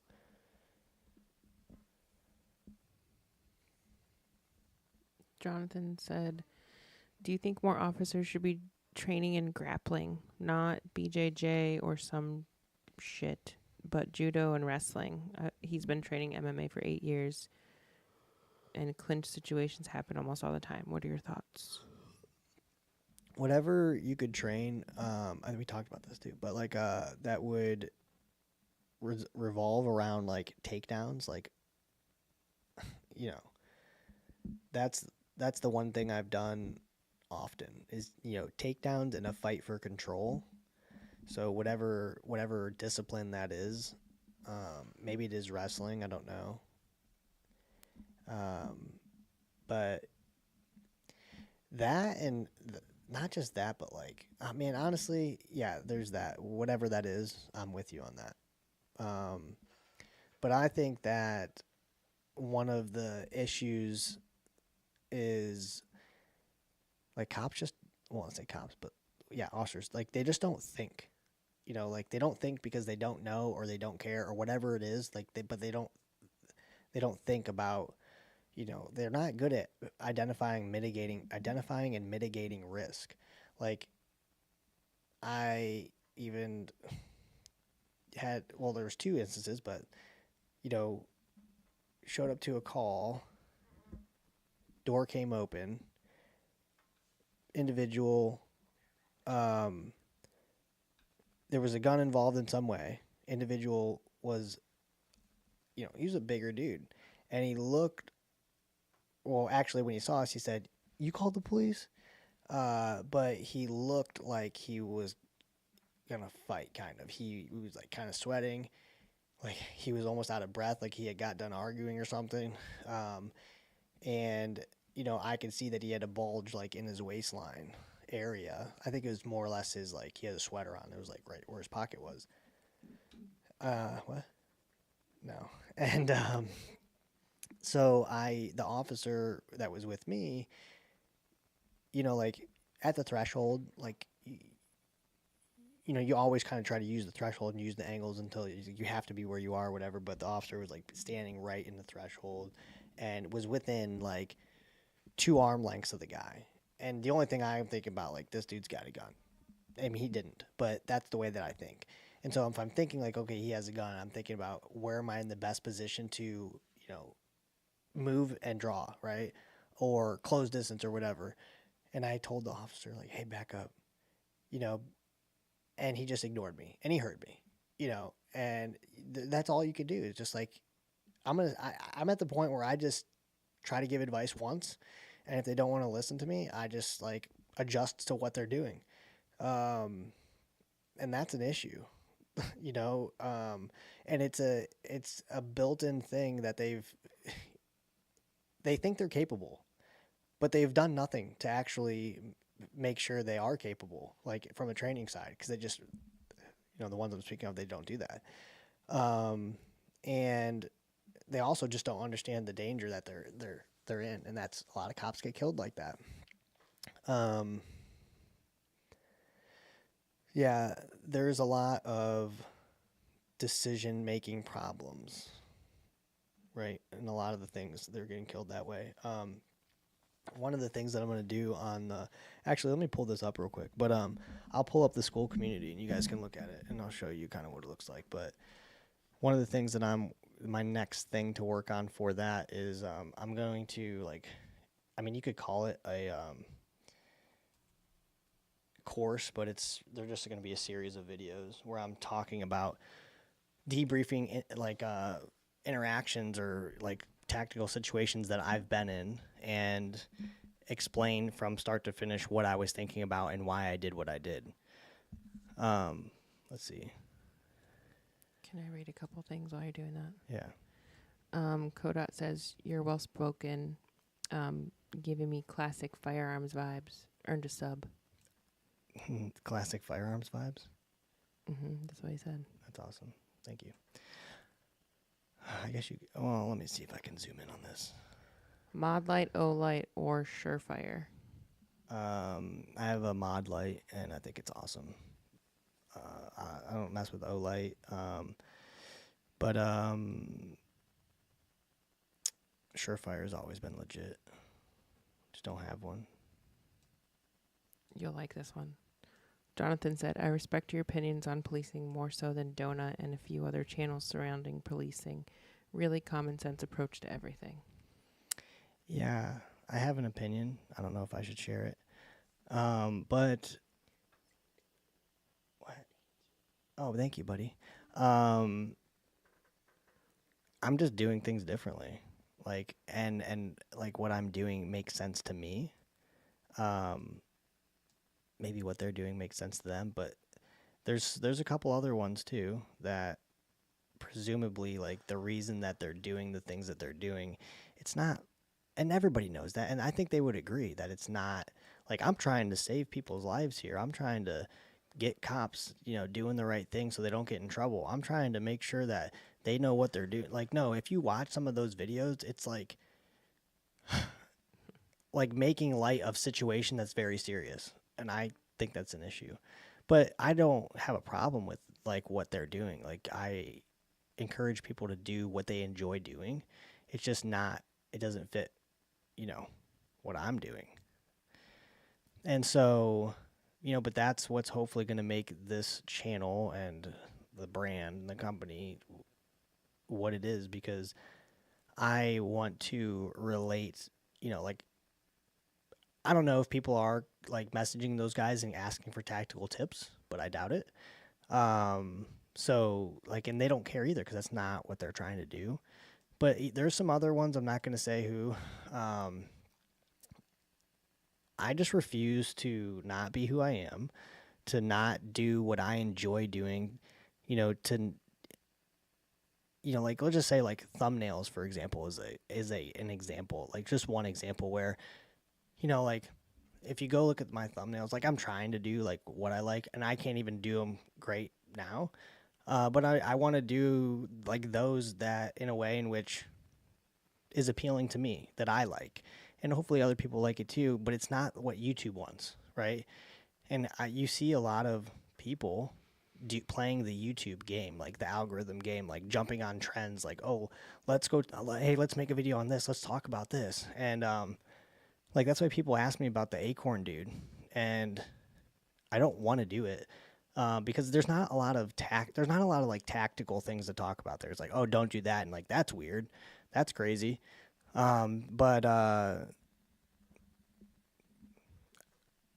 don't know. I don't think that the things that some people are doing they're doing it to like build a brand and be a representative of a thing, or represent a thing, and they're trying to do it because like they want the benefits, I guess, like money maybe, or whatever that is, exposure. I had some guys that wanted to do a podcast with me, and you guys don't know this, but like this training thing, like, or whatever you call it, like even like channels, right? Or training organizations, like they feel like they're in competition, right?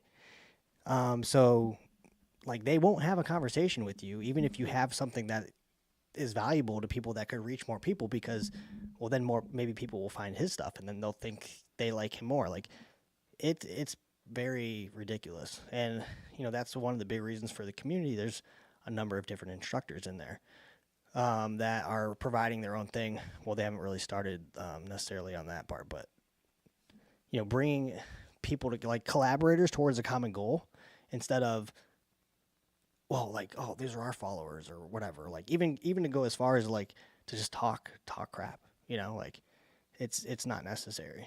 Um, anyways, so like this is what the community looks like.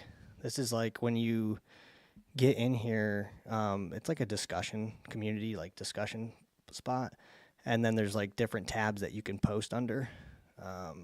And when you're in here, it's just general at first, so it's like everything.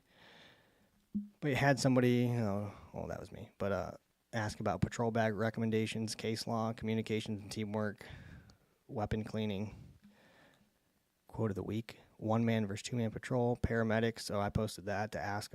There's a couple paramedics in there to ask them what they thought about a medical situation. And everybody is free to post in wherever category they'd want to, or general. Inside the classroom, this is the dry fire course that I have completed.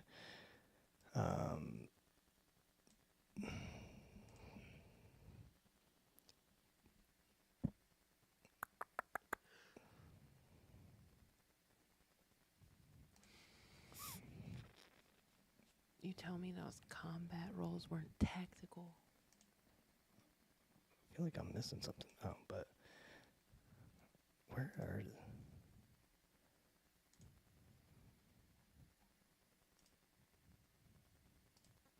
I feel like I'm missing something. Crazy girl Evelyn wants you to know you're cute. Really? Yeah, hi, you're cute. LOL. That's funny. I feel like I'm missing something here. Why would I be missing something? There was documents in here, or there is somewhere. Oh, that's where it is. Okay, sorry. So, let's see. Talk about That's proper cool. stance, and I talk about it, and I show a photo.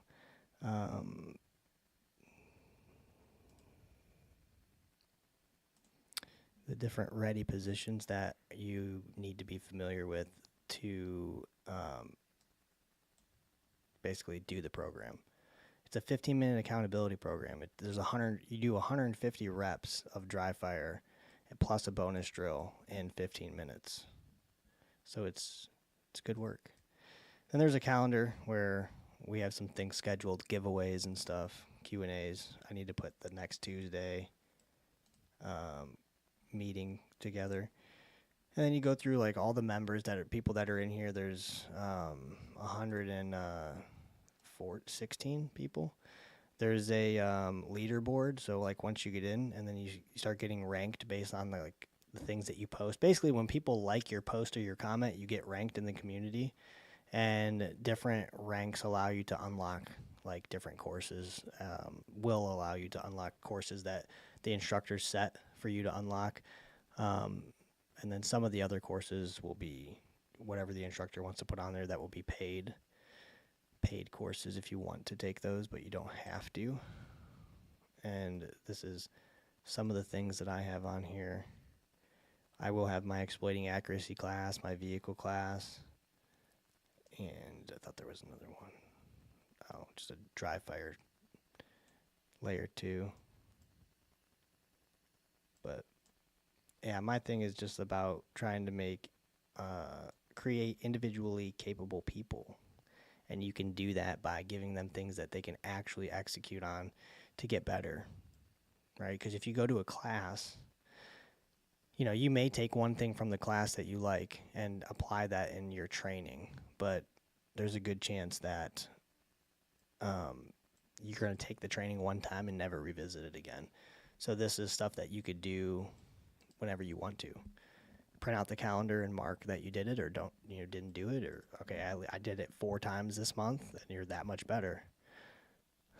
Any other questions? What's your EDC look like? It's a Glock 43X with stock, like whatever the sights that came with it. They're not even like night sights. And a Haley Strategic, the holster that I did a review on. I still have it because I never bought another one. So that's it. Nothing special. And there's a light. I have a light, but it's not on there right now. Stream light. But I actually wish I would have got the 43 because I don't know why I even got the 43X. I think it's just the handle is bigger, and I don't really need that, but thought I did. And then now it does print a little bit, but nothing fancy, nothing cool. How many guns is too much? I mean, that's not a thing, right? No, like there's no such thing as too many guns. Oh. I don't think. It just like for me, too many is like things that I'm not actually using. So that's what it is for me. But what other questions we got? Jonathan said he likes Glock sights. Yeah, that's cool. Mm-hmm. I think we're caught up. Are we? Did we miss anything? Oh God, the acorn situation was wild.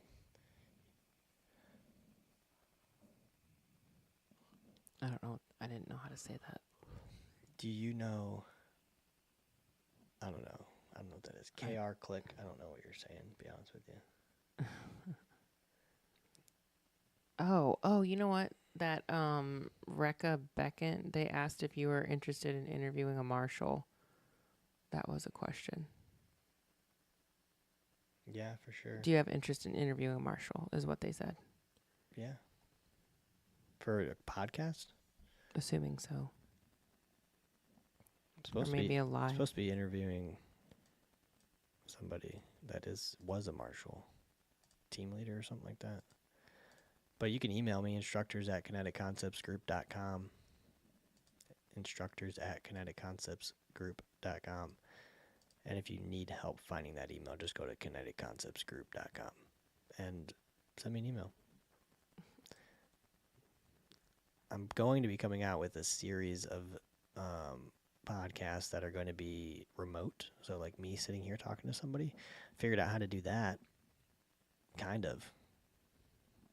I also started this live stream and couldn't hear you guys couldn't hear me for 15 minutes. So I'm sure that'll go fine. Did you address this? Get a 500 Magnum revolver? Is that a thing? It probably is. But I imagine you wouldn't need one. Who are you? What are you trying to teach? I just stumbled onto your live. I'm a cop, and I teach accountability through the proper application of tactics. Mm-hmm. Detailed, proper application of tactics. And you could say human performance under stress. We could say that. Mainly. I can't get this to go away. Why do you keep doing that? Okay. What's the best pistol and AR? I mean, if I had to pick a pistol that I've never shot that presumably is the best because everybody says it is, it'd be a staccato. But I have no idea. Like people that... Caden. Bye. People that hate... I mean, like, I don't get into that debate. Like, I know you're not telling me that, but people argue over, like, best guns or like, whatever. I don't know. You know, SIGs were, like, going off because people were dropping them or whatever. But I think they're cool because they're very modular. You know, is it the grip? That's the serialized portion on a SIG? Or is it... No, it's not the grip. It's like the barrel or something. I forget. I have one. But, you know, you can basically walk into a store or go online and buy, you know, a number of different parts for your SIG and make it how you want to make it. And you can't really do that with a Glock. You have to, at least for the grip portion, you have to like get it stippled, which I do. You have to put grip tape on it, which I do. So that sucks. Glocks, like, they need to do something about that. So it's just a personal preference thing, really. And I think like if you had to choose Glock or Sig, you wouldn't choose either. You'd choose something else that I don't like. Probably staccato. But AR, LWRC, like we're talking about, like you're trying to just buy a Ferrari. It'd be LWRC, Sons of Liberty, probably. Um, there's one more slipping my mind, but yeah. Well, there's a couple more. Bravo Company. Is it Bravo Company? BCM. Am I getting that right? Daniel Defense. Legit. I think the two I just mentioned are good. In your experience, is the average cop truly qualified for the job? I don't know what that means. I mean, like, yes, because they're there. So I don't know. Like, they're qualified. So we have to go into like what makes somebody qualified. But is it just like what the paper says and how their interview goes and all that? But yeah, I don't know. I can't really say. It's a very general question. But if I had to give you an answer, I'd say yes, the average cop is technically qualified. Technically. I'm left-handed shooter, so a lot of my options come down to how easy. All right. I'm left-handed shooter, so a lot of my options comes down to how easy is the manual of arms. I had to force myself to use right-handed for revolvers, though. They're just too classy. Hi, Lil Frosty.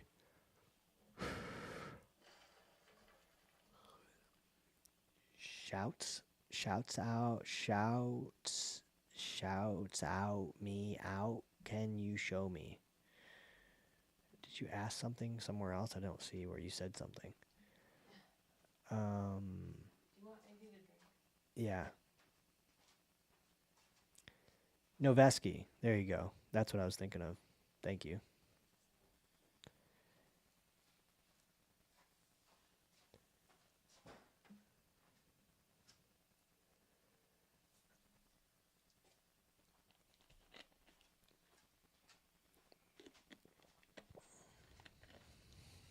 I'm going to read you guys something real quick. I have some things highlighted.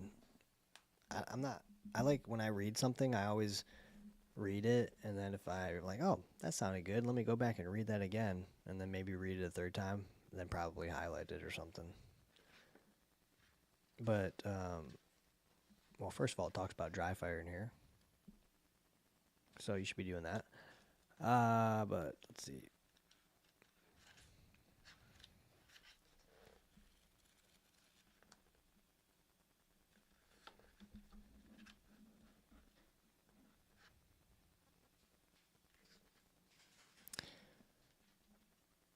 Oh, this is good because this is what I say this all the time. It talks about firearms training. It says basic marksmanship is the ability to hold the firearm, sight the firearm, and hit what you are aiming at. And I always say marksmanship is a mechanical skill, which seems like an obvious thing, but it gets a lot of like pushback.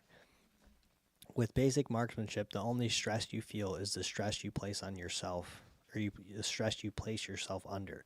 The only pressure comes during qualifications because you must pass these tests in order to continue working the street. Basic marksmanship is not gunfighting. You can pass the qualification with whatever skill set you are using, then check that box and get on with training for a real gunfight. That's legit. And you can't train for a gunfight on the range. Just saying. Which is what we do in the exploiting accuracy class.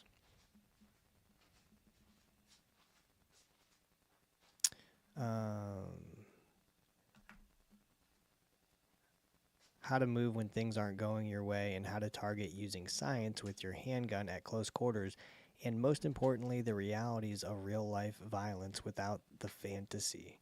In other words, I prefer to train how to handle real life pressure by teaching skill sets that are then pressure tested, making the pressure as real as I can given the training environment.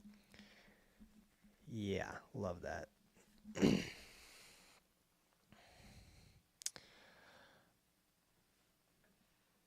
Um 8 years. Been a cop for 8 years.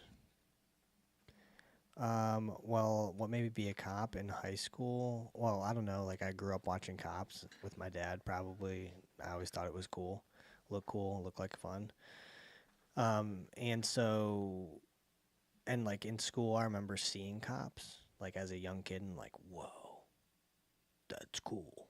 And I was like, typical kid, like into guns, like my kids are, like Nerf guns and stuff. I don't know. But growing up, and then I knew I was going to go in the military, and I knew that I was going to be a cop afterwards because that's what I wrote in my like high school thing on what I was going to do with my life. But yeah, that's pretty much it. If you want to fight in the rain, you must train in the storm, kind of stuff. Yeah, I got something for you on that. I know I marked this page.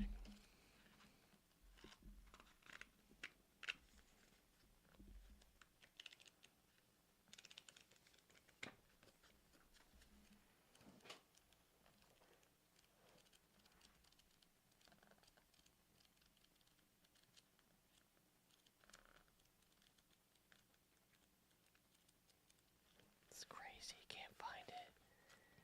It's really good. Have you read that whole book? No, I was just talking about that. Oh, here we go. Um,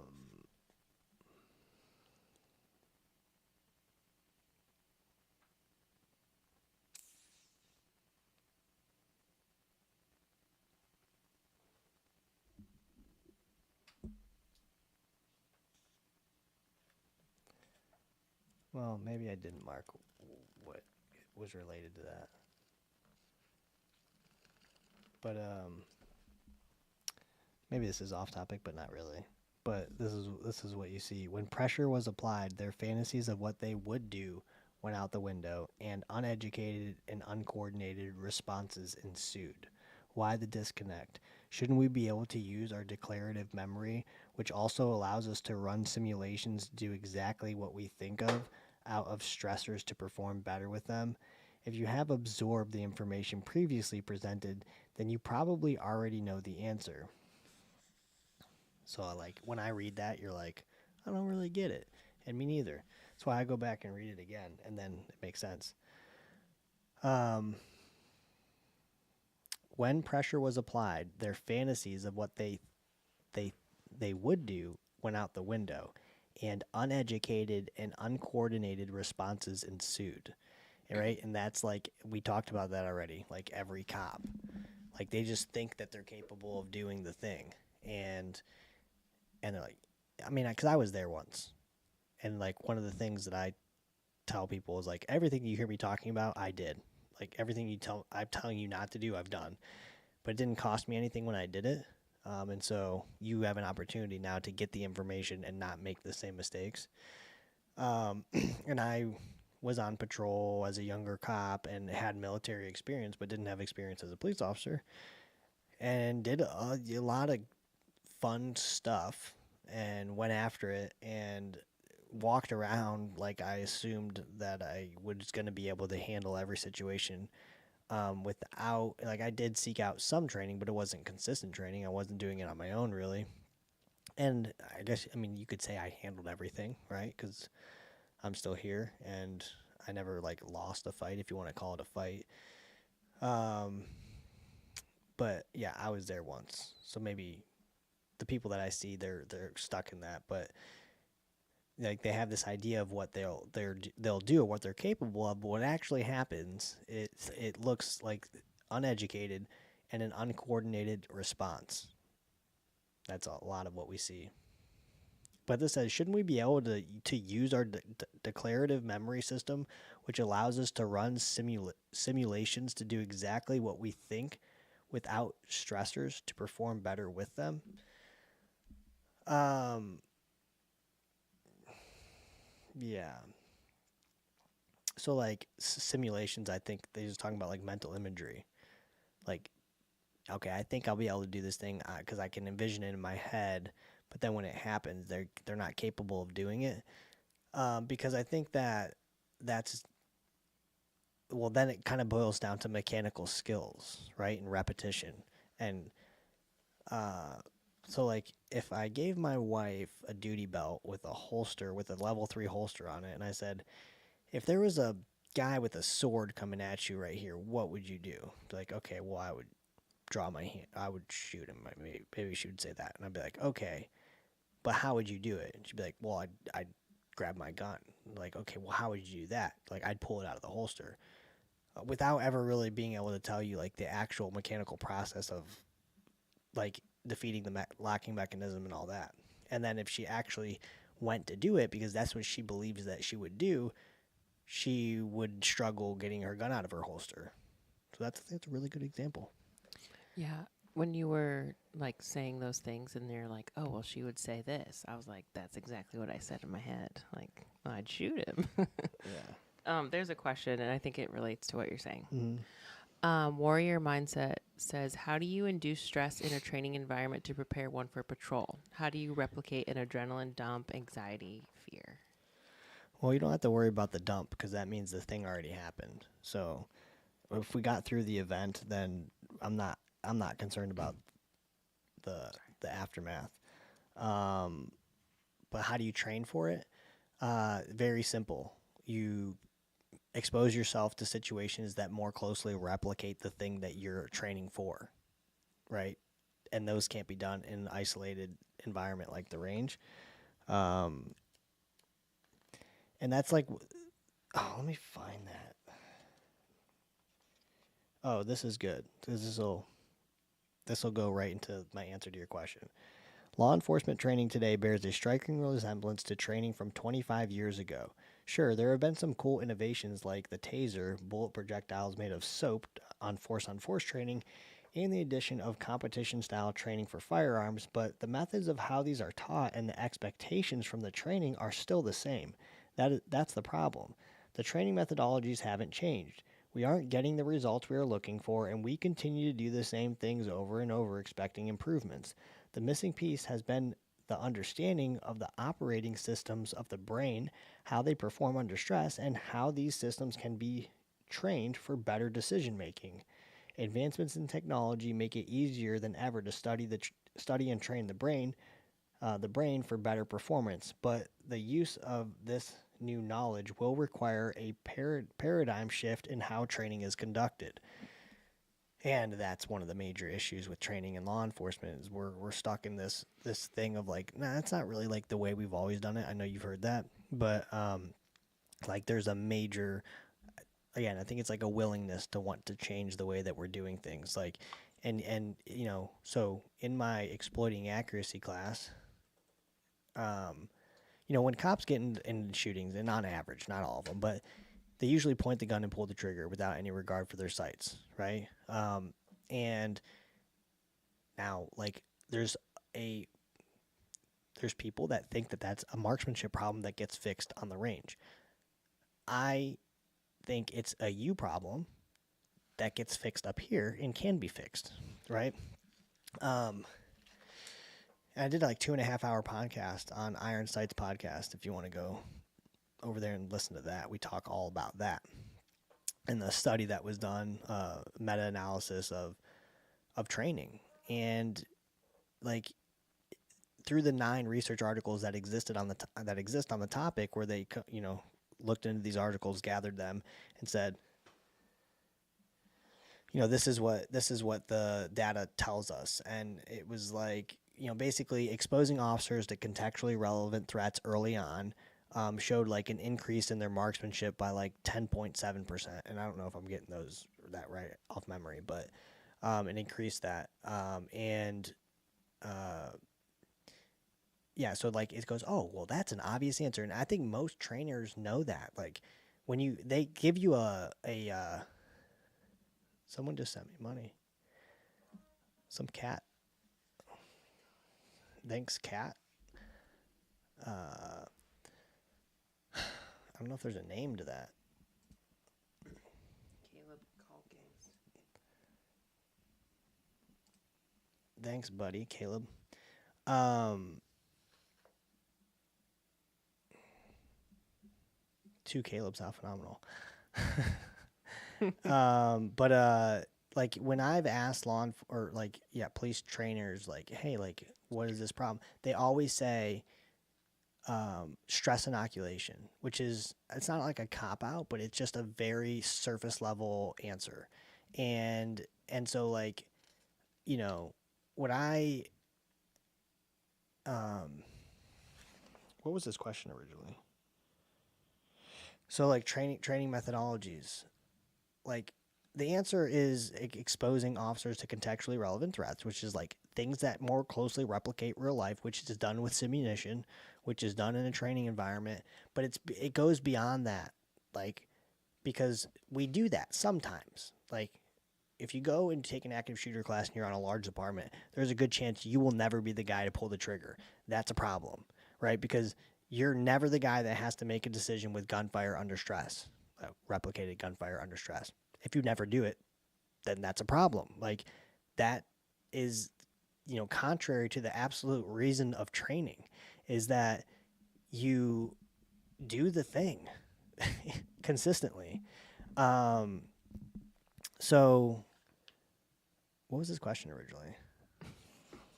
But yeah, that it's really not difficult. Like, and what happens in training when you like, let's say you take 5 cops off the street and you put them in a crappy situation that they can win with simunition, it's jacked up. Like, and a lot of that has to do with emotion, not necessarily like tactics and where they're standing, but like shooting a lot, like just pulling the trigger until the guy like stops doing what he's doing. The reason you're doing that is because that's your emotional response, your physiological response.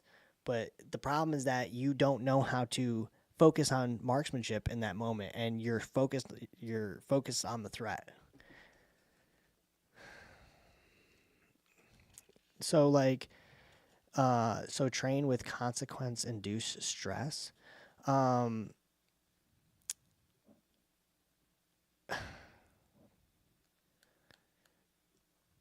so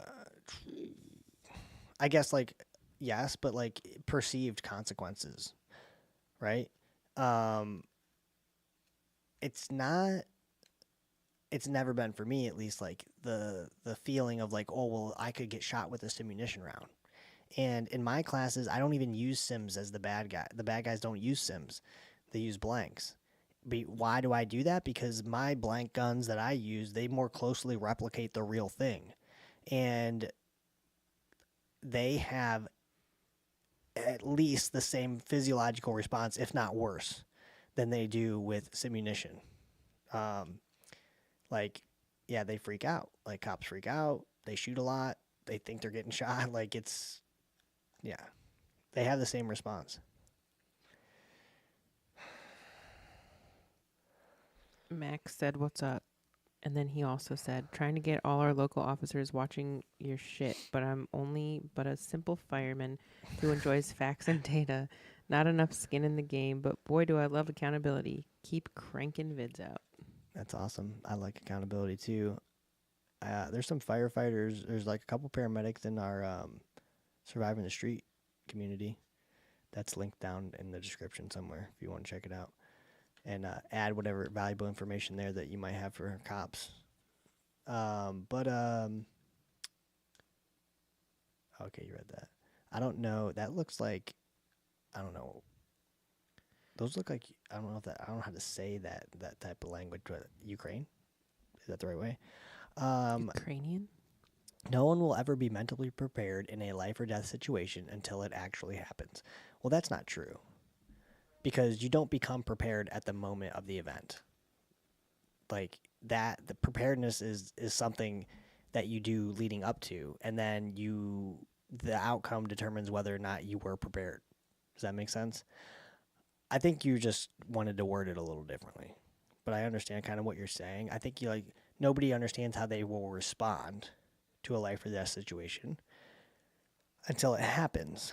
And I think that's what you're saying. That's what a lot of people say. Like, you don't know. You don't know what you would do.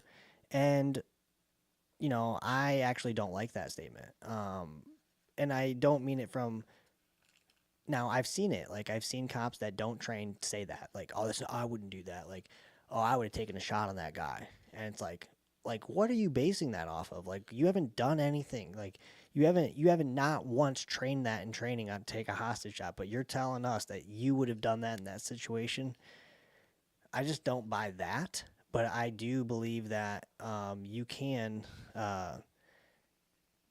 get a pretty good idea of what you're capable of and what you're going to do in a real life situation if you've exposed yourself to the similar situation in training. Like, that has to happen. Otherwise, yeah, you don't know what you're going to do.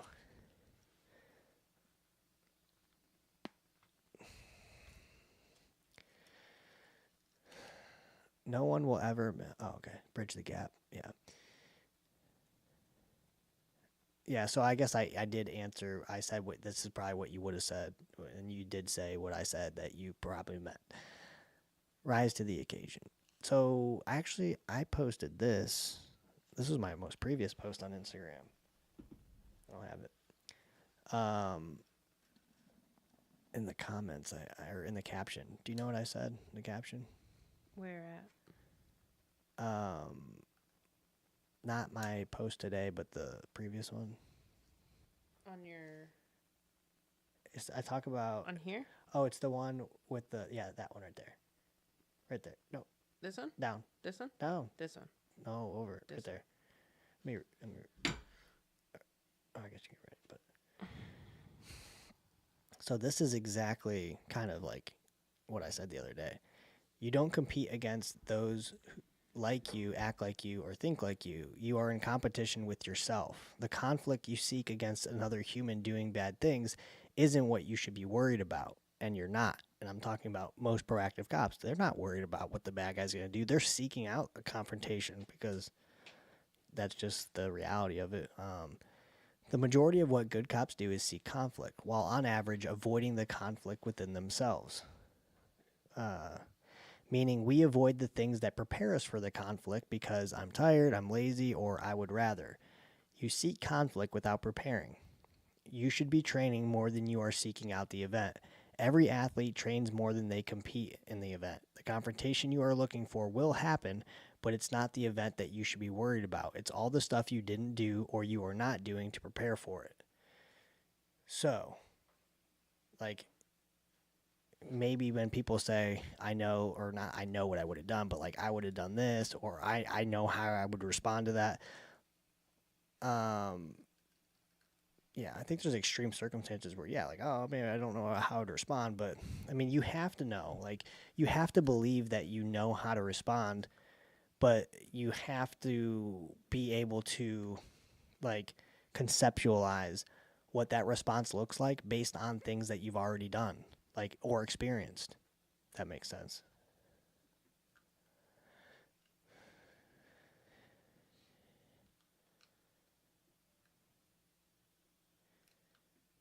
Well, I don't. Your question, or like, for example, I'm a boxer. I train vigorously to be elite, but I can't determine the exact outcome of the fight until I'm actually in the ring with the opponent.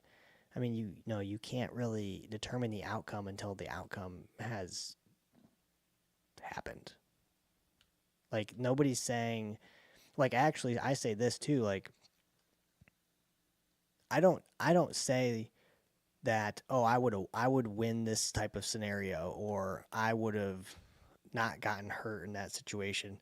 Like, and first of all, like, real life interactions with real people, it's not the range. Like, they're moving about, they're doing things. Everything is more difficult. Like, that's one of the conversations we have in my class. Is like, first thing we're gonna do is acknowledge that marksmanship in real life is more difficult, right? And I've heard two extremes, and my thing is like, I don't know that I would be capable of doing that, but I like, is that what I say? Like basically, like what I'm saying is like, oh, I've done all the work. I have all these experiences, and I hope that like the outcome would be what I want it to be. Not like, um, I know that I would definitely like win in that situation, because like real confrontation, real conflict is very dynamic, and there's just so much that you can't account for. So there's just no way to. Maybe we're saying the same thing.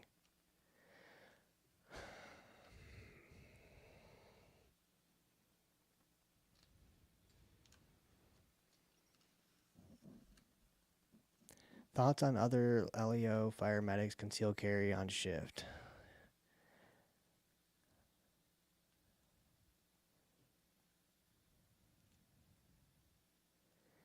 Well, I don't know. Like if it's legal for you to do that and that's what you want to do, you should be able to do it. I mean, you should have whatever basic, and always encourage people to have more training other than just basic. But like you said, law enforcement's carry on shift, concealed carry, like a backup gun. I think you can do it. I don't. That's like super rare situation that you would need it, but it's not a bad idea.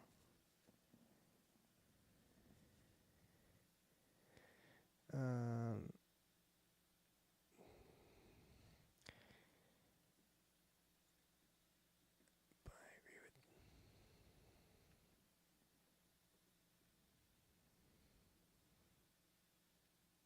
that's a good one. Training is great, but actual events validate perceived skill, ability, and mindset. Yeah. Other cops. So like, you know, I,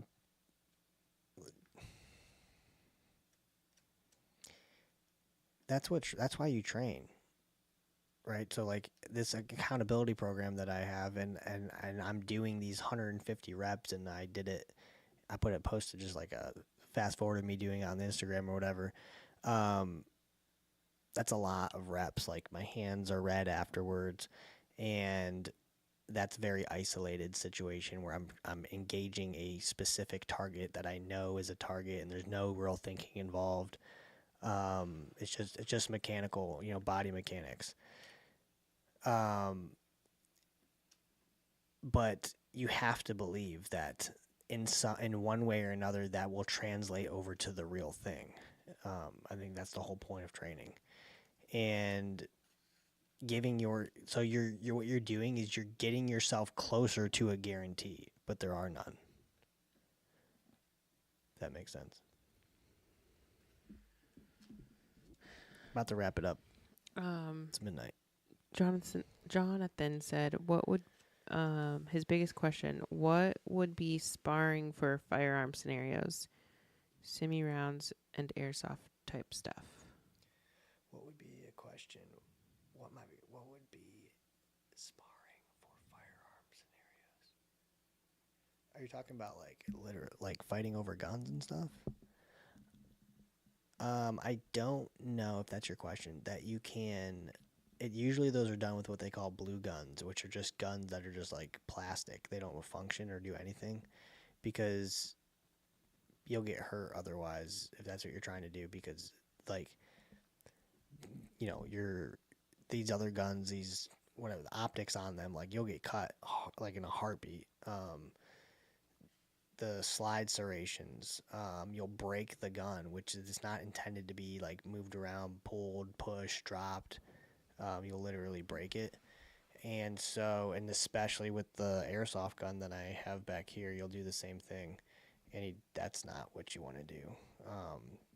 The blue guns usually is what, at least in my experience, that's always been the thing.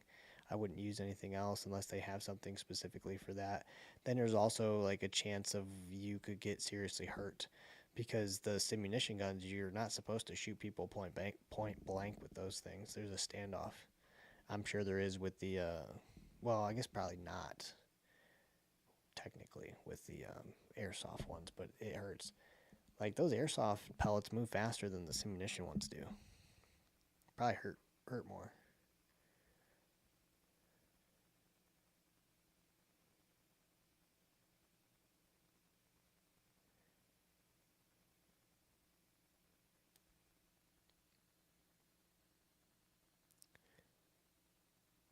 What is the also leaves one open to criticism for improvement? Good question. I was wondering the same. Career fire dude wants a firearm on them, goes against policy 99% of the time. Do it or don't. Your perspective is great with the hard reality.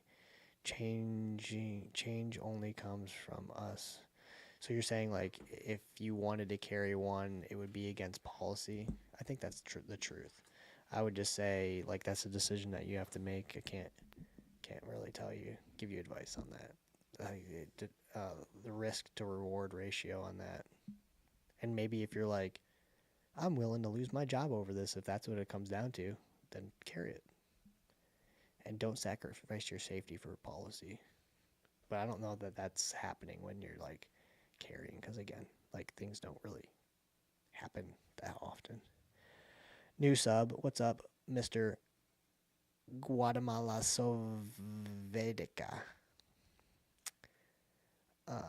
I'm literally green. Why? I don't know. Sparring in the sense of shooting at each other. Yeah. Oh, like so not like up close, just like shooting at each other. If you're like just like go the airsoft route but like treat them like real guns, because like people with airsoft guns don't treat them like real guns. They just like shoot blindly around corners and just dump pellets like into rooms before they go in. So I think you really have to separate the two and understand like how they're being used. And like airsoft kids, like they just absolutely obliterate like even seasoned police officers that are like good at those things, because they the mindset is different. So yeah, but they're not that expensive to do, and you can kind of do them I wouldn't do them in your own home like inside, because you'll like damage your walls and TVs and windows. But like if you had a safe spot like in the garage or something. Okay, I got you. Birdmon, thanks, buddy. Are you a veteran? Yes, Marine Corps. Airsoft, you use hoppers to determine FPS. I've had them burrow my skin. Hoppers, like they like test the speed of the probably like paintball. Do I play Pokemon on Dude? Pokemon Go, You dude. play Pokemon Go, dude? No, I don't.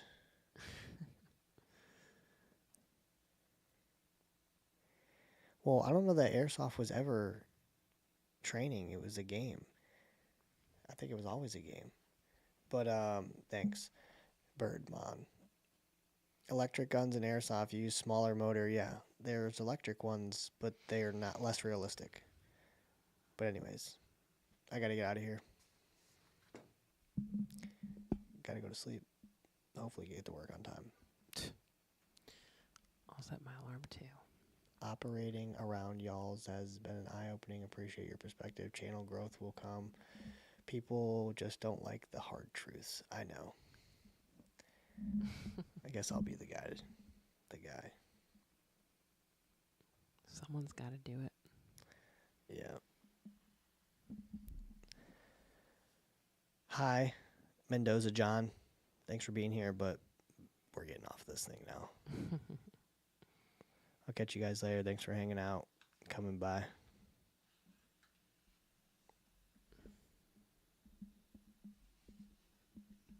See you guys in the next one.